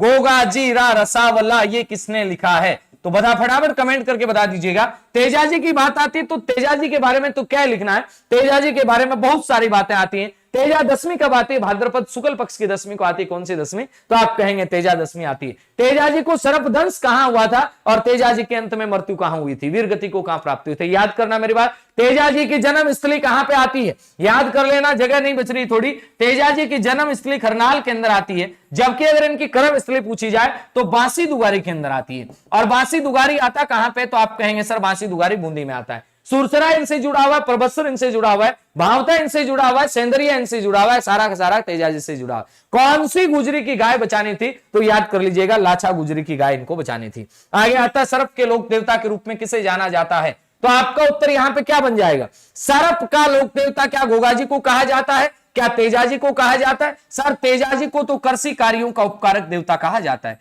तेजाजी को कृषि कार्यों का उपकारक देवता, कृषि कार्यों का उपकारक देवता ये किसे कहा जाता है, तो आपका उत्तर आएगा तेजाजी को कहा जाता है। तेजाजी के बारे में याद रखना कि तेजाजी को लेकर के गीत गाया जाता है जिसे क्या कहते हैं, तेजा टीर कहते हैं। तेजा तेजा तेजा टेर कहते हैं, टीर नहीं, तेजा टेर कहते हैं, टीर नहीं, सॉरी तेजा टेर कहते हैं। और हाल और हाली को राखड़ी बांधी जाती है जिसे तेजा राखड़ी भी कहा जाता है। इसके बाद में फिर प्रश्न बनेगा कि तेजा दशमी कब आती है, याद कर लेना तेजा दशमी कब आती है भाई साहब, तो आप कहेंगे तेजा दशमी आती है भाद्रपद शुक्ल पक्ष की दशमी को। भाद्रपद शुक्ल पक्ष की दशमी को कौन सी तेजा दशमी आती है। तेजाजी का मेला कहां पे लगता है, तो आप कहेंगे परबत्सर के अंदर लगता है। और परबत्सर है कहां पे, तो आप कहेंगे नागौर के अंदर है। नागौर के अंदर परबत्सर है तो एक स्थान आपका सुरसुरा के अंदर भी आता है, एक स्थान से संबंधित आपका सेंदरिया के अंदर भी आता है, एक इन्हीं से संबंधित स्थान कहां पे आता है, आपका भावता के अंदर भी आता है। आगे फिर आगे चलते हैं, ये क्या हुआ, तो इसका सही जो उत्तर आएगा वो तो आपका गोगाजी आई जाना है। आगे फिर बात आती है कौन से लोक देवता के पिता का नाम अजमल जी चौहान, अजमल जी तंवर और माता का नाम मेणादे था, तो अजमल जी अजमल जी अजमल जी काफी भजनों में आते हैं, तो सीधा सीधा उत्तर आ जाएगा रामदेव जी महाराज। आगे चलता है, अगला प्रश्न आता है कौन से लोक देवता को कृष्ण का अवतार माना जाता है। हिंदू धर्म वाले से विष्णु का अवतार भी मानते हैं, कृष्ण का अवतार भी माना जाता है, साथ में याद रखिएगा इन्हें विष्णु का अवतार भी माना जाता है। और जो मुस्लिम धर्म के लोग हैं वो इसे कहते हैं पीरों का पीर। मुस्लिम धर्म के लोग क्या कहते हैं, तो याद कर लेना मुस्लिम धर्म के लोग कहते हैं पीरों का पीर। इसके बाद फिर आगे बात आती है तो मल्लीनाथ जी आगे, रामदेव जी आगे, गोगा जी आगे, पाबू जी आगे, फटाफट बताओ कौन से लोक देवता को कृष्ण का अवतार कहा जाता है। ये जो दोनों मैंने लिखे हैं विष्णु का अवतार, पीरों का पीर, उसे ही कहा जाता है। और इसकी बात सीधी सीधी आ जाएगी रामदेव जी को कहा जाता है। इसके बाद फिर आगे चलते हैं अपन, तो अपने पास क्या ही प्रश्न आता है देखते हैं और आगे बढ़ते हैं। हाँ जी, तो चलें आगे अपन चलते हैं और बात करते हैं। अब इसके बाद में अगला प्रश्न क्या ही आ जाना आपके सामने देखते हैं। अगला प्रश्न क्या रहा भाई साहब, देखिएगा प्रश्न आपके सामने आ रहा है जीण माता कौन से वंश की कुलदेवी मानी जाती है। चार ऑप्शन आपके सामने होंगे। अब फटाफट से कमेंट करके बता दे रहे कि जीण माता कौन से वंश की कुलदेवी है। क्या जीण माता राठौड़ वंश की कुलदेवी है, क्या सिसोदिया की है, चौहान की है, या भाटियों की आती है। सर भाटियों की तो नहीं आती, जैसलमेर के जो भाटी हैं इनकी कुलदेवी सर स्वांगिया माता आती है। जैसलमेर की जो भाटी हैं इनकी कुलदेवी कौन सी आती है? तो आप कहेंगे सर स्वांगिया माता इनकी कुलदेवी आती है। क्या चौहानों की कुलदेवी आती है? सिसोदियाओं की नहीं सर, सिसोदियाओं की कुलदेवी तो बाण माता आती है। बाण माता के बाद में फिर प्रश्न बनेगा आपका, क्या राठौड़ों की कुलदेवी है? राठौड़ों को लेकर के आपके सामने दो प्रश्न बनेंगे। एक तो बनेगा बीकानेर के राठौड़, तो आप कहेंगे सर बीकानेर के राठौड़ों की अगर मैं बात करता हूं तो ध्यान देना, बीकानेर के जो राठौड़ हैं इनकी कुलदेवी आती है करणी माता। बीकानेर के राठौड़ों की कुलदेवी कौन सी है? तो आप कहेंगे करणी माता आती है। और अगर मैं जोधपुर के राठौड़ों की कुलदेवी की बात करता हूं तो याद रखिएगा जोधपुर के जो राठौड़ हैं इनकी कुलदेवी कौन सी मानी जाएगी? तो आपका उत्तर आएगा नागणेची माता। नागणेची माता किसकी है? जोधपुर के राठौड़ों की कुलदेवी है। और ऑल ओवर अगर आपसे केवल राठौड़ी पूछा जाता है तो आप क्या जवाब देंगे? नागणेची माता जवाब देंगे। अब मुझे बता दीजिएगा, चार ऑप्शन है और चार ऑप्शन में से एक ही बचेगा, कोई सा कौन सा बच रहा है? तो आप कहेंगे जीण माता चौहान वंश की क्या मानी जाती है? कुलदेवी मानी जाती है। आपसे बात आ जाए कि सोनगरा चौहानों की कुलदेवी, सोनगरा चौहानों की कुलदेवी कौन सी है? तो ध्यान देना, सोनगरा जो चौहान है इनकी कुलदेवी की अगर मैं बात करता हूं तो आपका उत्तर आएगा सोनगरा जो चौहान है इनकी कुलदेवी आशापुरा माता आती है। कौन सी माता आती है? आशापुरा माता इनकी कुलदेवी आती है। तो ये कुलदेवी से बनने वाले आपके प्रश्न हो गए। आगे फिर आपसे बात कर ली जाए कि सिरवी समाज की कुलदेवी कौन सी है? तो आप कहेंगे सर आई माता सिरवी की कुलदेवी आती है। और सिरवी के बाद में फिर आपसे प्रश्न पूछा जाए कि खंगारोतों की कुलदेवी कौन सी है? खंगारोतों की कुलदेवी जो जयपुर वाले हैं इनकी आती है ज्वाला माता। ज्वाला माता किनकी कुलदेवी आती? तो आप कहेंगे खंगारोतों की कुलदेवी कौन सी? ज्वाला माता आ जाती। चलें आगे, पर अगले प्रश्न की ओर चलते हैं। प्रश्न आपके सामने आता है जोधपुर के शासकों की कुलदेवी है। अब आपके सामने चार ऑप्शन आ रहे हैं। क्या हर्ष माता है? क्या हर्ष माता नहीं भाई साहब, हर्ष तो देव है। आगे बात करते हैं सचिया माता नहीं, नागणेची माता, इनमें से कोई नहीं। तो राइट आंसर आपका आ जाएगा कि राठौड़ों की कुलदेवी नागणेची माता को कहते हैं। आगे प्रश्न आ रहा है कतरियासर बीकानेर में कौन से संत का जन्म हुआ था? जांभोजी का नहीं सर, ये सर आता है तो पीपासर याद कर लेना। क्या पीपासर में पीपा जी का जन्म हुआ था? नहीं, पीपासर में तो जांबोजी का जन्म हुआ था। और जांबोजी का जन्म एक राजपूत परिवार के अंदर होता है। आगे फिर बात आती है 1451 ईस्वी के अंदर, याद रखिएगा इनका जन्म होता है। आप कहेंगे सर कौन सी तिथि को होता है? तो कृष्ण भगवान जन्मते हैं जन्माष्टमी वाले दिन। तो याद कर लेना ये जन्माष्टमी के दिन इनका क्या होता है? जन्म होता है। फिर मैं आपसे प्रश्न पूछ लूं जन्माष्टमी का त्योहार कब आता है? तो याद कर लेना भाद्रपद शुक्ल पक्ष की अष्टमी को। है नहीं सर, गलत लिख दिया सर, बावले बना रहे हो क्या? शुक्ल पक्ष को नहीं आएगा, कृष्ण पक्ष को आएगा। अरे बाबू गलती भी तो हो ही सकती है। भाद्रपद की कृष्ण पक्ष की अष्टमी को आती है कौन सी? तो आपका उत्तर आएगा जन्माष्टमी। लेकिन आपसे प्रश्न पूछा जा सकता है जब जन्माष्टमी शुक्ल कृष्ण पक्ष में आती है तो राधाष्टमी कब आएगी? सेम वो ही महीना आता है भाद्रपद का, लेकिन शुक्ल पक्ष की अष्टमी को कौन से महीने में? भाद्रपद महीने के अंदर ही आती है। कौन सी? राधाष्टमी। ये शुक्ल पक्ष में आती है, जबकि कृष्ण जन्माष्टमी की बात कर रहे हैं आपके कृष्ण पक्ष में आती है। और इसी दिन आपके इनका जन्म हुआ। बात आ रही जसनाथ जी महाराज की, बिल्कुल आप सही कह रहे हैं। कतरियासर बीकानेर में जिस संत का जन्म होता है वो आपके कौन से? जसनाथ जी महाराज हैं। और जसनाथ जी महाराज से याद रखिएगा 1504 ईस्वी के अंदर इनका जन्म होता है। आगे फिर प्रश्न बनेगा कि इनका जन्म होता है तो इनसे संबंधित अगर मैं आपसे पूछूं कि सिंभू दड़ा का संबंध किससे है? आप कहेंगे इन्हीं से है। और कोंडा का संबंध किससे है? ये भी इन्हीं से है। यहां पर क्या है? तो आप कहेंगे सिंभू दड़ा और कोंडा में इनके क्या आते हैं? तो साथियों ध्यान देना इनके उपदेश आते हैं यहां पर। आगे फिर बात आएगी कि इनके जसनाथ जी की बात करें तो ध्यान देना ये कौन सी धारा के संत हैं? ये निर्गुण भक्ति धारा के संत हैं। आगे फिर बात आएगी कि जसनाती संप्रदाय के अंदर कितने नियम होते हैं? जैसे बिश्नोई के अंदर कितने नियम होते हैं? 29 होते हैं। तो यहां पे याद रखिएगा ये 36 नियमों को पालन करने वाली जाति है या संप्रदाय है। 36 नियम। आगे फिर बात आती है यहां पे जाल नाम का वृक्ष है, ये इनका प्रिय वृक्ष माना जाता है। और इनके जसनाती संप्रदाय का अगर आपसे नृत्य पूछ लिया जाए, इधर मैं दादू जी के बारे में लिख देता हूं, यहां तो आप इधर ही लिख लीजिएगा इनका नृत्य कौन सा आता है? तो आप कहेंगे सर अग्नि नृत्य आता है। अग्नि नृत्य के अंदर एक ध्यान देना छोटा सा एक फायरे रणघोष है ये तो एक जनजाति करती है जब युद्ध करती है तब। और यहां पर अग्नि नृत्य के अंदर फतेह फतेह का उद्घोष किया जाता है, फतेह फतेह कहते हुए और लेकर के जसनाथ जी का नाम चढ़ जाते हैं अंगारों के ऊपर। तो ये अग्नि नृत्य आपका कौन सा संप्रदाय करता है? तो आपका उत्तर आएगा जसनाती संप्रदाय करता है। बात दादू जी की आती है, ध्यान दे लेना दादू जी के बारे में। दादू जी का जन्म कहां पे होता है? आप कहेंगे सर दादू जी का जन्म अहमदाबाद के अंदर होता है, लेकिन फिर आपसे बात की जाए कि इनकी मृत्यु कहां पे होती है? जन्म तो अहमदाबाद में हो गया, मृत्यु इनकी नारायणा के अंदर होती है। और मृत्यु नारायणा में होती कब है? 1605 के अंदर होती है। आप कहेंगे सर नारायणा कहां पे? जयपुर के अंदर है। और इनके समकालीन शासक कौन थे? याद रखिएगा, इनके समकालीन अब इस टाइम में कौन थे जयपुर के अंदर? जोर थोड़ा सा मत्थे पे जोर लगाइएगा। तो आप कहेंगे सर इनके समकालीन मान सिंह थे। वेरी वेरी इंपॉर्टेंट जो मैं प्रश्न कहने वाला हूं, दादू जी को क्या कहा जाता है? ध्यान देना, दादू जी को कहा जाता है राजस्थान का कबीर। और भाई साहब क्या बात कर रहे हो, दादू जी को राजस्थान का कबीर कहा जाता है। इनके टोटल शिष्य कितने थे? तो ध्यान देना, इनके 52 शिष्य थे। कितने शिष्य थे इनके? 52 शिष्य थे। और 52 शिष्यों में एक इनका पुत्र भी आता है, गरीब दास आता है, और एक दास और आता है, मस्किन दास आता है। क्या इनके पुत्रियां भी थी क्या? बिल्कुल पुत्रियां तो थी, लेकिन मैं यहां जो चीज आपको लिखवा रहा हूं, प्रश्न बन सकता है कि खालसा इनकी दादू पंथी है। आगे बात आती है नागा का संबंध किससे आता है? दादू पंथ से आता है। खाकी का संबंध किससे आता है? दादू पंथ से आता है। विरक्त का संबंध किससे आता है? दादू पंथ से आता है। और उत्तरादे का संबंध किससे आता है? दादू पंथ से आता है। आगे ध्यान देना, अलख दरीबा, ये कमेंट करके मुझे बता दीजिएगा, अलख दरीबा दादू जी के संदर्भ में क्या है? या अलख दरीबा का संबंध तो मैंने बता दिया है, आप कमेंट करके ये बताइएगा कि अलख दरीबा है क्या। संत शिष्य इनके कितने थे? 52 थे। 52 के अंदर गरीबदास इनका पुत्र था, मस्किन दास इनका पुत्र था, बाकी बहुत सारे थे। खालसा आपका दादू पंथी हैं, नागा दादू पंथी हैं, खाकी दादू पंथी हैं, विरक्त दादू पंथी हैं, और उत्तरा देवी क्या है? तो आप कहेंगे दादू पंथी हैं।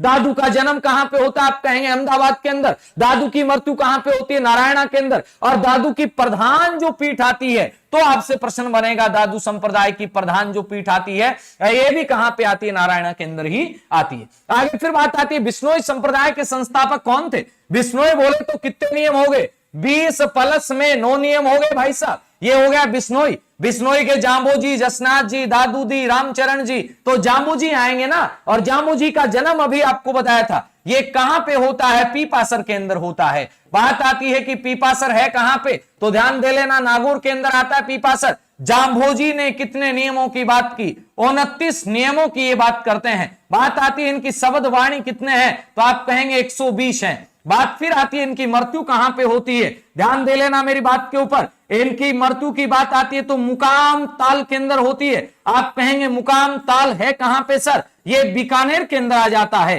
कहां पे आ जाता है? बीकानेर में। इनकी कर्म स्थली की बात करते हैं कि जाम्बू जी की कर्म स्थली कहां पे रही है? तो आप कहेंगे सर समराथल धोरा। और समराथल धोरा को तो कौन नहीं जानता है। आगे फिर ध्यान देना, इनके उपदेश कहां पे मिलते हैं? जंबो सागर में इनके उपदेश मिलते हैं। कौन से सागर में? जंबो सागर में उपदेश मिलते हैं। विष्णु विष्णु भणरे प्राणी। जब कभी भी आप विष्णु से मिलते हैं तो आप क्या कहेंगे? जाम्बो जी क्या नून प्रणाम। तो रिप्लाई क्या आएगा? जाम्बो जी ने थाने माने सगड़ा नहीं प्रणाम। ध्यान दीजिएगा, आगे चलते हैं। और जो भी यहां पे नून प्रणाम वाले वो भी कमेंट करके बता देना कि कौन कौन भाई साहब नून प्रणाम वाले आ जाएंगे। चलें आगे, अपन चलते हैं। एक बार के लिए सेशन अगर आपको अच्छा लग रहा है तो निश्चित रूप से आप इसको लाइक कीजिएगा, शेयर कीजिएगा, क्योंकि लाइक का आंकड़ा जितना चाहिए उतना आ नहीं रहा है अभी तक। ठीक है, फटाफट से एक बार शेयर कर दीजिएगा। चले आगे चलते हैं, आगे वाले प्रश्न की ओर देखते हैं। तो आता है नारायणा कौन से संप्रदाय की प्रमुख पीठ आती है? अरे क्या ही बताओगे, अभी तो बता के आया हूं, दादू पंथियों की प्रमुख पीठ आती है नारायणा। आगे प्रश्न आता है रेण कौन से संप्रदाय की प्रमुख पीठ आती है? ध्यान देना, मैं 4 पीठें लिख रहा हूं, फिर आप ध्यान से लगा के बता दोगे कि सर ये तो इस संप्रदाय की पीठ आती है। मैंने एक लिखा है साहेबपुरा। साहेबपुरा है, ये कहां पे आती है? शाहपुरा पीठ की बात लिख दी। एक मैंने लिखा सर रेण पीठ आती है। रेण के बाद में शाहपुरा, आगे फिर आता है एक सिंहथल पीठ आती है। और सिंहथल पीठ के बाद में एक कौन सी आती है? एक आपके खेड़प्पा में आती है। एक कहां पे आती है? खेड़प्पा। शाहपुरा कहां पे आ जाता है सर? ये भीलवाड़ा के अंदर आता है। शाहपुरा भीलवाड़ा में आता है। तो रेण कहां पे आता है? रेण वाली पीठ नागौर के अंदर आती है। दरियाव जी सिंहथल की बात करते हैं तो कहां पे? ये बीकानेर के अंदर आ जाता है। और इसके बाद अपन खेड़प्पा की बात करते हैं तो कहां पे, जोधपुर के अंदर आ जाते हैं। ध्यान देना मेरी बात का, ये सारी की सारी जो पीठें ये किससे जुड़ी हुई हैं, राम स्नेही संप्रदाय से जुड़ी हुई हैं। तो ऋण का संबंध कौन से संप्रदाय की प्रमुख पीठ से हुआ, राम स्नेही संप्रदाय की पीठ आ गई। आगे फिर बात करते हैं अपन, तो आता है मुकाम बीकानेर कौन से संप्रदाय की पीठ है। मुकाम के अंदर तो अभी पढ़ के आए थे बिश्नोई संप्रदाय की पीठ आती है मुकाम के अंदर। चलें आगे अगले प्रश्न की ओर। अगला प्रश्न क्या आता है, मीराबाई का जन्म कहां पे होता है। मीरा जन्मी मेड़ता परना दी चित्तौड़। मेड़ता का मतलब मेड़ता के अंदर ही कोई ना कोई उसी ठिकाने के अंदर था।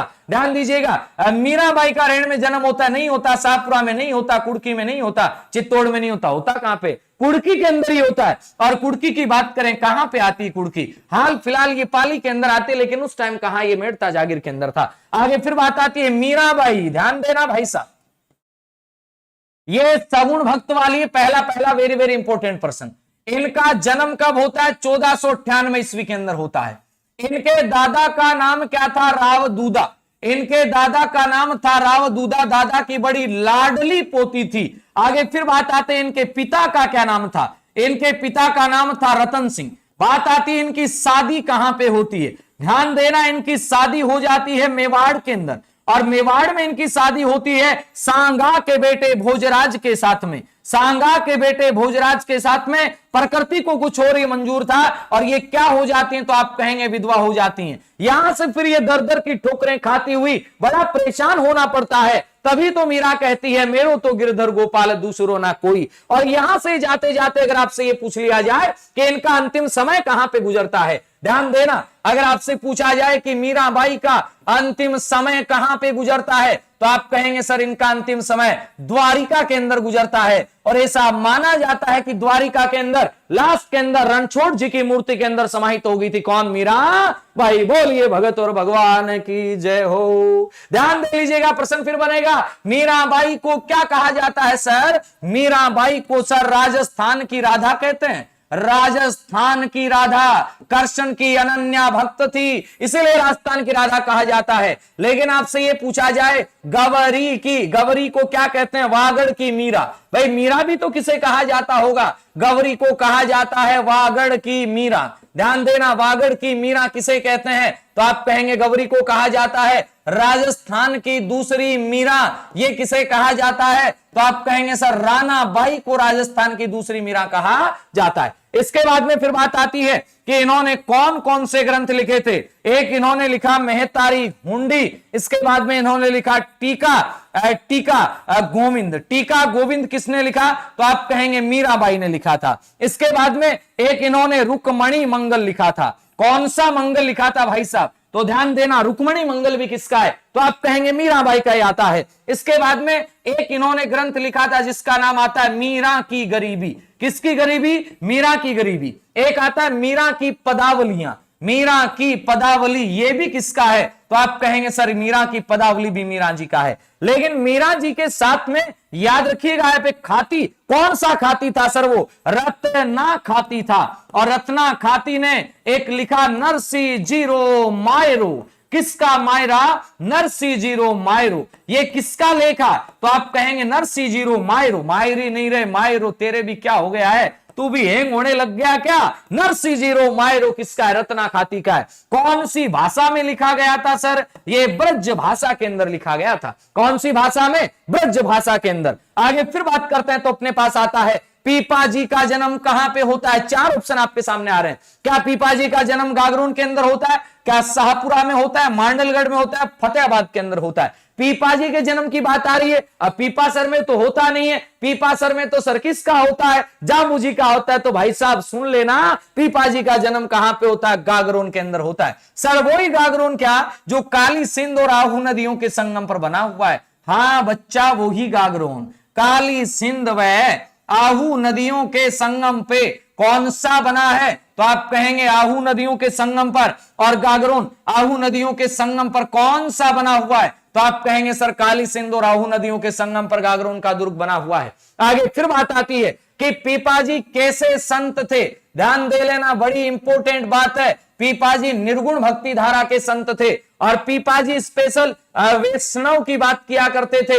पीपाजी को कौन सी जाति का देवता माना जाता है, यानी दर्जी जो जाति है ये इनकी क्या करती है, संत पीपाजी की पूजा करती है। भाई साहब आगे फिर ध्यान दे लेना, ये आपका प्रश्न फिर बनेगा कि पीपाजी जो है इनकी संत दर्जी जाति है क्या करती है, पूजा करती है। तो ध्यान दे लेना, इनका एक मंदिर आता है पीपा जी का मंदिर, ये कहां पे आता है, तो आप कहेंगे सर ये समदड़ी के अंदर आता है। समदड़ी कहां पे है, बाड़मेर के अंदर आती है। आगे फिर बात करेंगे, एक गुफा आती है जहां पर रहकर इन्होंने तपस्या की थी, और ये गुफा कहां पे आती, तो आप कहेंगे सर टोंक के अंदर आती है। पीपा जी कोई कुंवारे आदमी नहीं थे, इनकी 29 रानियां थी हैं, हाँ कितनी रानियां थी, 29 रानियां, किसकी, पीपा जी की। चलें आगे चलते हैं, बढ़ते हैं और अगले प्रश्न की ओर आते हैं। क्या आता है अगला प्रश्न, वो तो देखने पर ही पता चलेगा।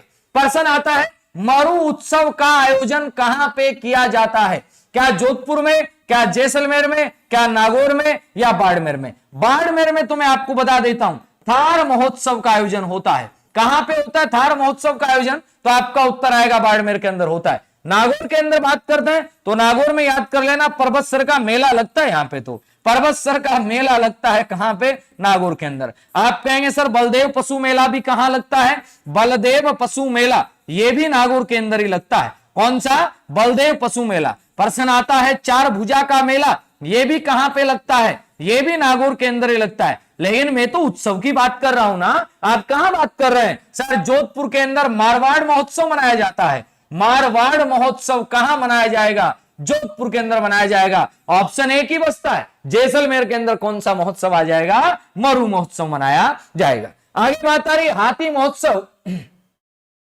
और गणगौर उत्सव कहां पे मनाया जाता है। चार ऑप्शन आपके सामने आ रहे हैं, हाथी और गणगौर अजमेर के अंदर आता है, उदयपुर में, जोधपुर में, जयपुर में। अब सर क्या ही बात बताएंगे, हाथी उत्सव की बात आती है तो बिना सोचे समझे आप जयपुर ही कर सकते हैं। चलें आगे अपन चलते हैं और आगे की ओर बातचीत करते हैं। अब देखिएगा फिर बात आएगी, अगला प्रश्न क्या ही आपके सामने आता है।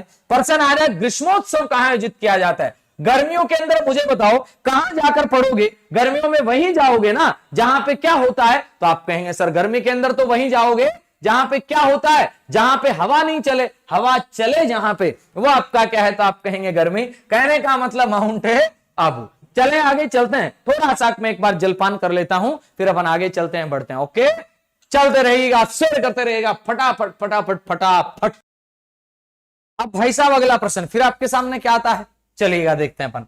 अगला प्रश्न आपके सामने आता है कि ऊंट महोत्सव कहां मनाया जाता है। भाई साहब भाई साहब भाई साहब क्या ही बात कर रहे हो, सीधा सा तो प्रश्न आता है कि ऊंट महोत्सव कहां मनाया जाएगा, बीकानेर के अंदर मनाया जाएगा। बीकानेर के अंदर आप जानते हैं तो बीकानेर के अंदर सबसे बड़ी ऊन मंडी आती है, यानी एशिया की सबसे बड़ी ऊन मंडी कहां पे आती, तो आप कहेंगे सर बीकानेर के अंदर आती है। आपसे प्रश्न पूछ लिया जाए कि ऊंट का अनुसंधान केंद्र कहां पे आता है, तो भी आपका उत्तर बनेगा कि ऊंट अनुसंधान केंद्र जो है यह भी कहां पे आता है, बीकानेर के अंदर ही आता है। आपसे फिर प्रश्न पूछ लिया जाए कि ऊंट अनुसंधान केंद्र बीकानेर में आता है तो ऊन मंडी कहां पे, यहीं पे आती है। अब आपसे पूछा जाए कि ऊन से संबंधित जोधपुर में भी कोई है क्या, बात चल पड़ी तो मैंने सोचा बता ही देते हैं। ऊन विकास बोर्ड अगर आपसे पूछा जाए ना तो आप बता देना ऊन विकास बोर्ड कहां पे आता है, तो आप कहेंगे जोधपुर के अंदर आ जाता है। चलें आगे अपन चलते हैं। अगला प्रश्न आता है महावीर जी का मेला कौन से जिले में भरता है। मेले अपने सिलेबस में टॉपिक में, महावीर जी का मेला सवाई माधोपुर में भरता है, टोंक में भरता है, करौली में भरता है, दौसा में भरता है। ध्यान दे लीजिएगा महावीर जी का मेला कहां पे भरता है। अब सवाई माधोपुर की बात आती है तो याद रखना सवाई माधोपुर के अंदर तो रणथंभौर वाला मेला भरता है। आप कहेंगे सर रणथंभौर वाला मेला ये भरता कब है, अब ये भरेगा कब, गणेश चतुर्थी को। अब फिर आपके मन में प्रश्न बनेगा कि गणेश चतुर्थी आती कब है, तो सुन लो भाई साहब गणेश चतुर्थी आती है आपके भाद्रपद शुक्ल पक्ष की चतुर्थी को। भाद्रपद शुक्ल पक्ष की चतुर्थी को कौन सी चतुर्थी आती, तो आपका उत्तर आएगा गणेश चतुर्थी आती है। यहीं पर याद कर लेना, यानी सवाई माधोपुर के अंदर चौथ का बरवड़ा यहां भी आपका मेला भरता है, चौथ का मेला लगता है यहां पे। आप कहेंगे कहां पे लगता है चौथ का मेला, ये लगता है चौथ का बरवड़ा। फिर आप कहेंगे चौथ का बरवड़ा कहां पे आता है, ध्यान देना चौथ का जो बरवड़ा आता है अब वो आपका आता है सवाई माधोपुर के अंदर। चौथ का बरवड़ा कहां पे, सवाई माधोपुर में। और बात आती है कि चौथ का जो बरवड़ा है ये सवाई माधोपुर के अंदर आता है, चलो ठीक बात है, लेकिन फिर प्रश्न बनने जा रहा है कि चौथ के बरवड़े में मेला लगता कब है, तो आपका उत्तर आएगा सर यहां पे मेला माघ महीने में लगता है। और माघ महीने की कौन सी पक्ष की, शुक्ल पक्ष की चतुर्थी को लगेगा। भाई चौथ की बात आ रही है तो शुक्ल पक्ष में लग जाएगा, सॉरी गलत बात, गलत गलत, शुक्ल पक्ष में नहीं लग के कब लगेगा, ये कर्षण पक्ष में लगेगा। और कर्षण पक्ष की चतुर्थी को कौन सा मेला लगता है, तो आपका उत्तर आएगा चौथ का, बड़ौदा के अंदर चौथ का मेला लगता है। आगे फिर बात आती है टोंक में कौन सा लगता है। ध्यान देना, टोंक की अगर बात आती है तो टोंक के अंदर डिग्गी डिग्गी डिग्गीपुरी का राजा बाजे छे नौबत बाजा, और इसका सही जो उत्तर है वो आपका करौली आ जाएगा। और बात आती है कि करौली के अलावा दौसा के अंदर कौन सा मेला लगता है, तो आपको बताएं मेहंदीपुर बालाजी वाला, मेहंदीपुर बालाजी ये मेला कहां पे लगता है, तो याद कर लेना मेहंदीपुर बालाजी का मेला ये दौसा के अंदर लगता है। और लगता कब है, ये चैत्र पूर्णिमा को लगता है। क्यों लगता है चैत्र पूर्णिमा को, क्योंकि हनुमान जयंती आती है इस दिन और हनुमान जयंती को मेला लगता है। अगला प्रश्न फिर आ सकता है कि मेहंदीपुर बालाजी वाले मंदिर में बालाजी की कौन से रूप में पूजा होती है, बालाजी की बाल रूप के अंदर पूजा होती है। कहां पे, तो आप कहेंगे मेहंदीपुर बालाजी के अंदर। जबकि बालाजी की वृद्ध रूप में पूजा कहां पे होती है ये भी आपको बताना है, और बालाजी मूछों वाले कहां पे ये भी आपको बताना है। आगे फिर बात है चैत्र पूर्णिमा में ये होता है, तो आप मुझे बताइएगा वैशाख पूर्णिमा, ध्यान देना मेरी बात, वैशाख पूर्णिमा को एक मेला लगता है। कहां पे लगता है वैशाख पूर्णिमा को मेला, गौतमेश्वर में लगता है। और गौतमेश्वर ये कहां पे है, तो आप कहेंगे सर ये अरनोद में आता है। और अरनोद कहां पे आता है, अरनोद तो आप जानते हैं सर प्रतापगढ़ में आता है। पैसे प्रतापगढ़ पैसे प्रमेश चंद्र समिति की सिफारिश के आधार पे 5 तहसीलों से बना था। कौन सा, प्रतापगढ़ बना था। आगे चले अपन, अगला प्रश्न आपके सामने आता है कपिल मुनि का मेला कहां आयोजित किया जाता है। सर कपिल मुनि का मेला टोंक में आयोजित किया जाता है क्या, नहीं। टोंक में कहां आयोजित किया जाता है, टोंक के अंदर तो सर एक सुनहरी कोठी भी आती है। टोंक के अंदर क्या आती है, सुनहरी कोठी भी आती है। सर टोंक के अंदर तो मुबारक महल भी आता है। मुबारक महल कहां पे आता है, सर टोंक में आता है। टोंक की बात कर रहे हो सर, बिसलपुर बांध भी कहां पे आता है, याद कर लेना टोंक के अंदर ही आता है। सर टोंक की तो बात कर रहे हो ना, टोंक का आकार कैसा आता है, तो आप कहेंगे सर टोंक का आकार वर्गाकार आता है। प्रश्न बनेगा एकमात्र जो मुस्लिम रियासत थी सर ये कौन सी थी, तो आप कहेंगे एकमात्र मुस्लिम रियासत ये भी आपका टोंक की थी। आगे हनुमानगढ़ की बात आती है, हनुमानगढ़ के अंदर मेला लगता है। सर कौन सा मेला लगता है, गोगा मेड़ी का मेला। कहने का मतलब गोगाजी वाला मेला ये कहां पे लगता है, ये हनुमानगढ़ के अंदर लगता है। फिर प्रश्न बनेगा अपना कि नागौर के अंदर कौन सा मेला लगता है। सर आपको बताया ना चार भुजा वाला मेला, चार भुजा का मेला कहां लगता है, नागौर के अंदर लगता है। और चार भुजा का मेला लगता कब से, तो ध्यान दे लेना नागौर के अंदर ये श्रावण में शुक्ल पक्ष की, श्रावण शुक्ल पक्ष की एकम से, श्रावण शुक्ल एकम से लगता है। और कहां तक लगता है, तो याद कर लेना है भाद्रपद की तृतीया तक लगता है। भाद्रपद कृष्ण पक्ष की तृतीया तक ये मेला लगता है। कौन सा, चार भुजा वाला मेला। अब ऑप्शन एक ही तो बचा आपके सामने, कौन सा, बीकानेर। कपिल मुनि का मेला कहां लगता है, बीकानेर में। और लगता कब है, तो याद कर लेना कार्तिक पूर्णिमा के दिन लगता है। कपिल मुनि का मेला बीकानेर में तो लगता है, लेकिन लगता कब है, तो आप कहेंगे सर ये कार्तिक पूर्णिमा को लगता है। और कार्तिक पूर्णिमा को जब ये मेला लगता है कपिल मुनि का कोलायत बीकानेर के अंदर, यहीं पर एक परंपरा आती है जिसका नाम आता है दीपदान की परंपरा। कौन सी परंपरा आती है यहां पे, तो आपका उत्तर आएगा दीपदान की परंपरा यहां पे आ जाती। चले आगे पर चलते हैं और बढ़ते हैं अगले प्रश्न की ओर। अगला ही प्रश्न आपके सामने क्या आता है, तो आप कहेंगे गलियाकोट का उर्स कहां आयोजित किया जाता है। गलियाकोट कहां पे, बार बार प्रश्न आता है। गलियाकोट एक काम के लिए और जाना जाता है, अपने राजस्थान में रमकड़ा उद्योग कहां का प्रसिद्ध है, तो आपका उत्तर बनेगा सर रमकड़ा उद्योग गलियाकोट का प्रसिद्ध और तो कहां का होगा। चले आगे चलते हैं, अगले प्रश्न की ओर बढ़ते हैं अपन। अगले प्रश्न की ओर क्या, इसी की ओर बढ़ते हैं। पहले तो ध्यान देना बांसवाड़ा के अंदर लगता है क्या, नहीं सर, बांसवाड़ा में तो घोटिया अंबा का मेला लगता है। घोटिया अंबा का मेला कहां लगता है, तो आप कहेंगे सर घोटिया अंबा का मेला बांसवाड़ा में लगता है। सर चित्तौड़गढ़ की बात कर रहे हैं, यहां एक प्रसिद्ध मेला लगता है मात्र कुंडिया का मेला। और मात्र कुंडिया का जो मेला चित्तौड़गढ़ के अंदर लगता है, इसे सर क्या कहा जाता है, इसे कहा जाता है मेवाड़ का हरिद्वार। वेरी वेरी इंपॉर्टेंट है बाबूजी, मेवाड़ का हरिद्वार किसे कहा जाता है, तो आपका उत्तर बनेगा मेवाड़ का हरिद्वार कहा जाता है मात्र कुंडिया वाले मेले को। चले आगे पर, अब फिर बात आती है कि मात्र कुंडिया मेला मेवाड़ के अंदर लगता है। लगता आपका ये कब है, तो आप कहेंगे सर ये वैशाख महीने में लगता है। और वैशाख महीने के अंदर कौन सी तिथि को लगता है, आपका उत्तर बनेगा पूर्णिमा के दिन लगता है।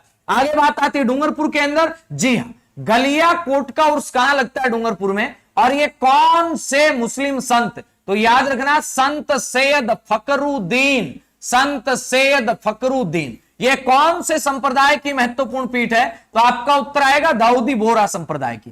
कौन से संप्रदाय की?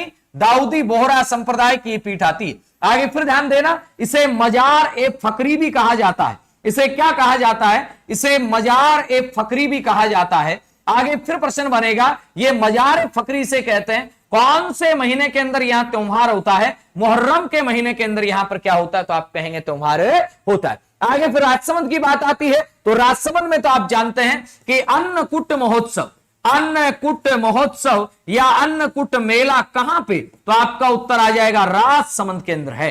कहां पे? तो आप कहेंगे सर अन्नकूट महोत्सव जो है यह आपके राजसमंद के अंदर है। सीधा सा आपको ध्यान में रख लेना है। चले आगे अगले प्रश्न की ओर चलते हैं। नर्तों का सिरमौर। अब भाई साहब नर्तों के प्रश्न आ गए।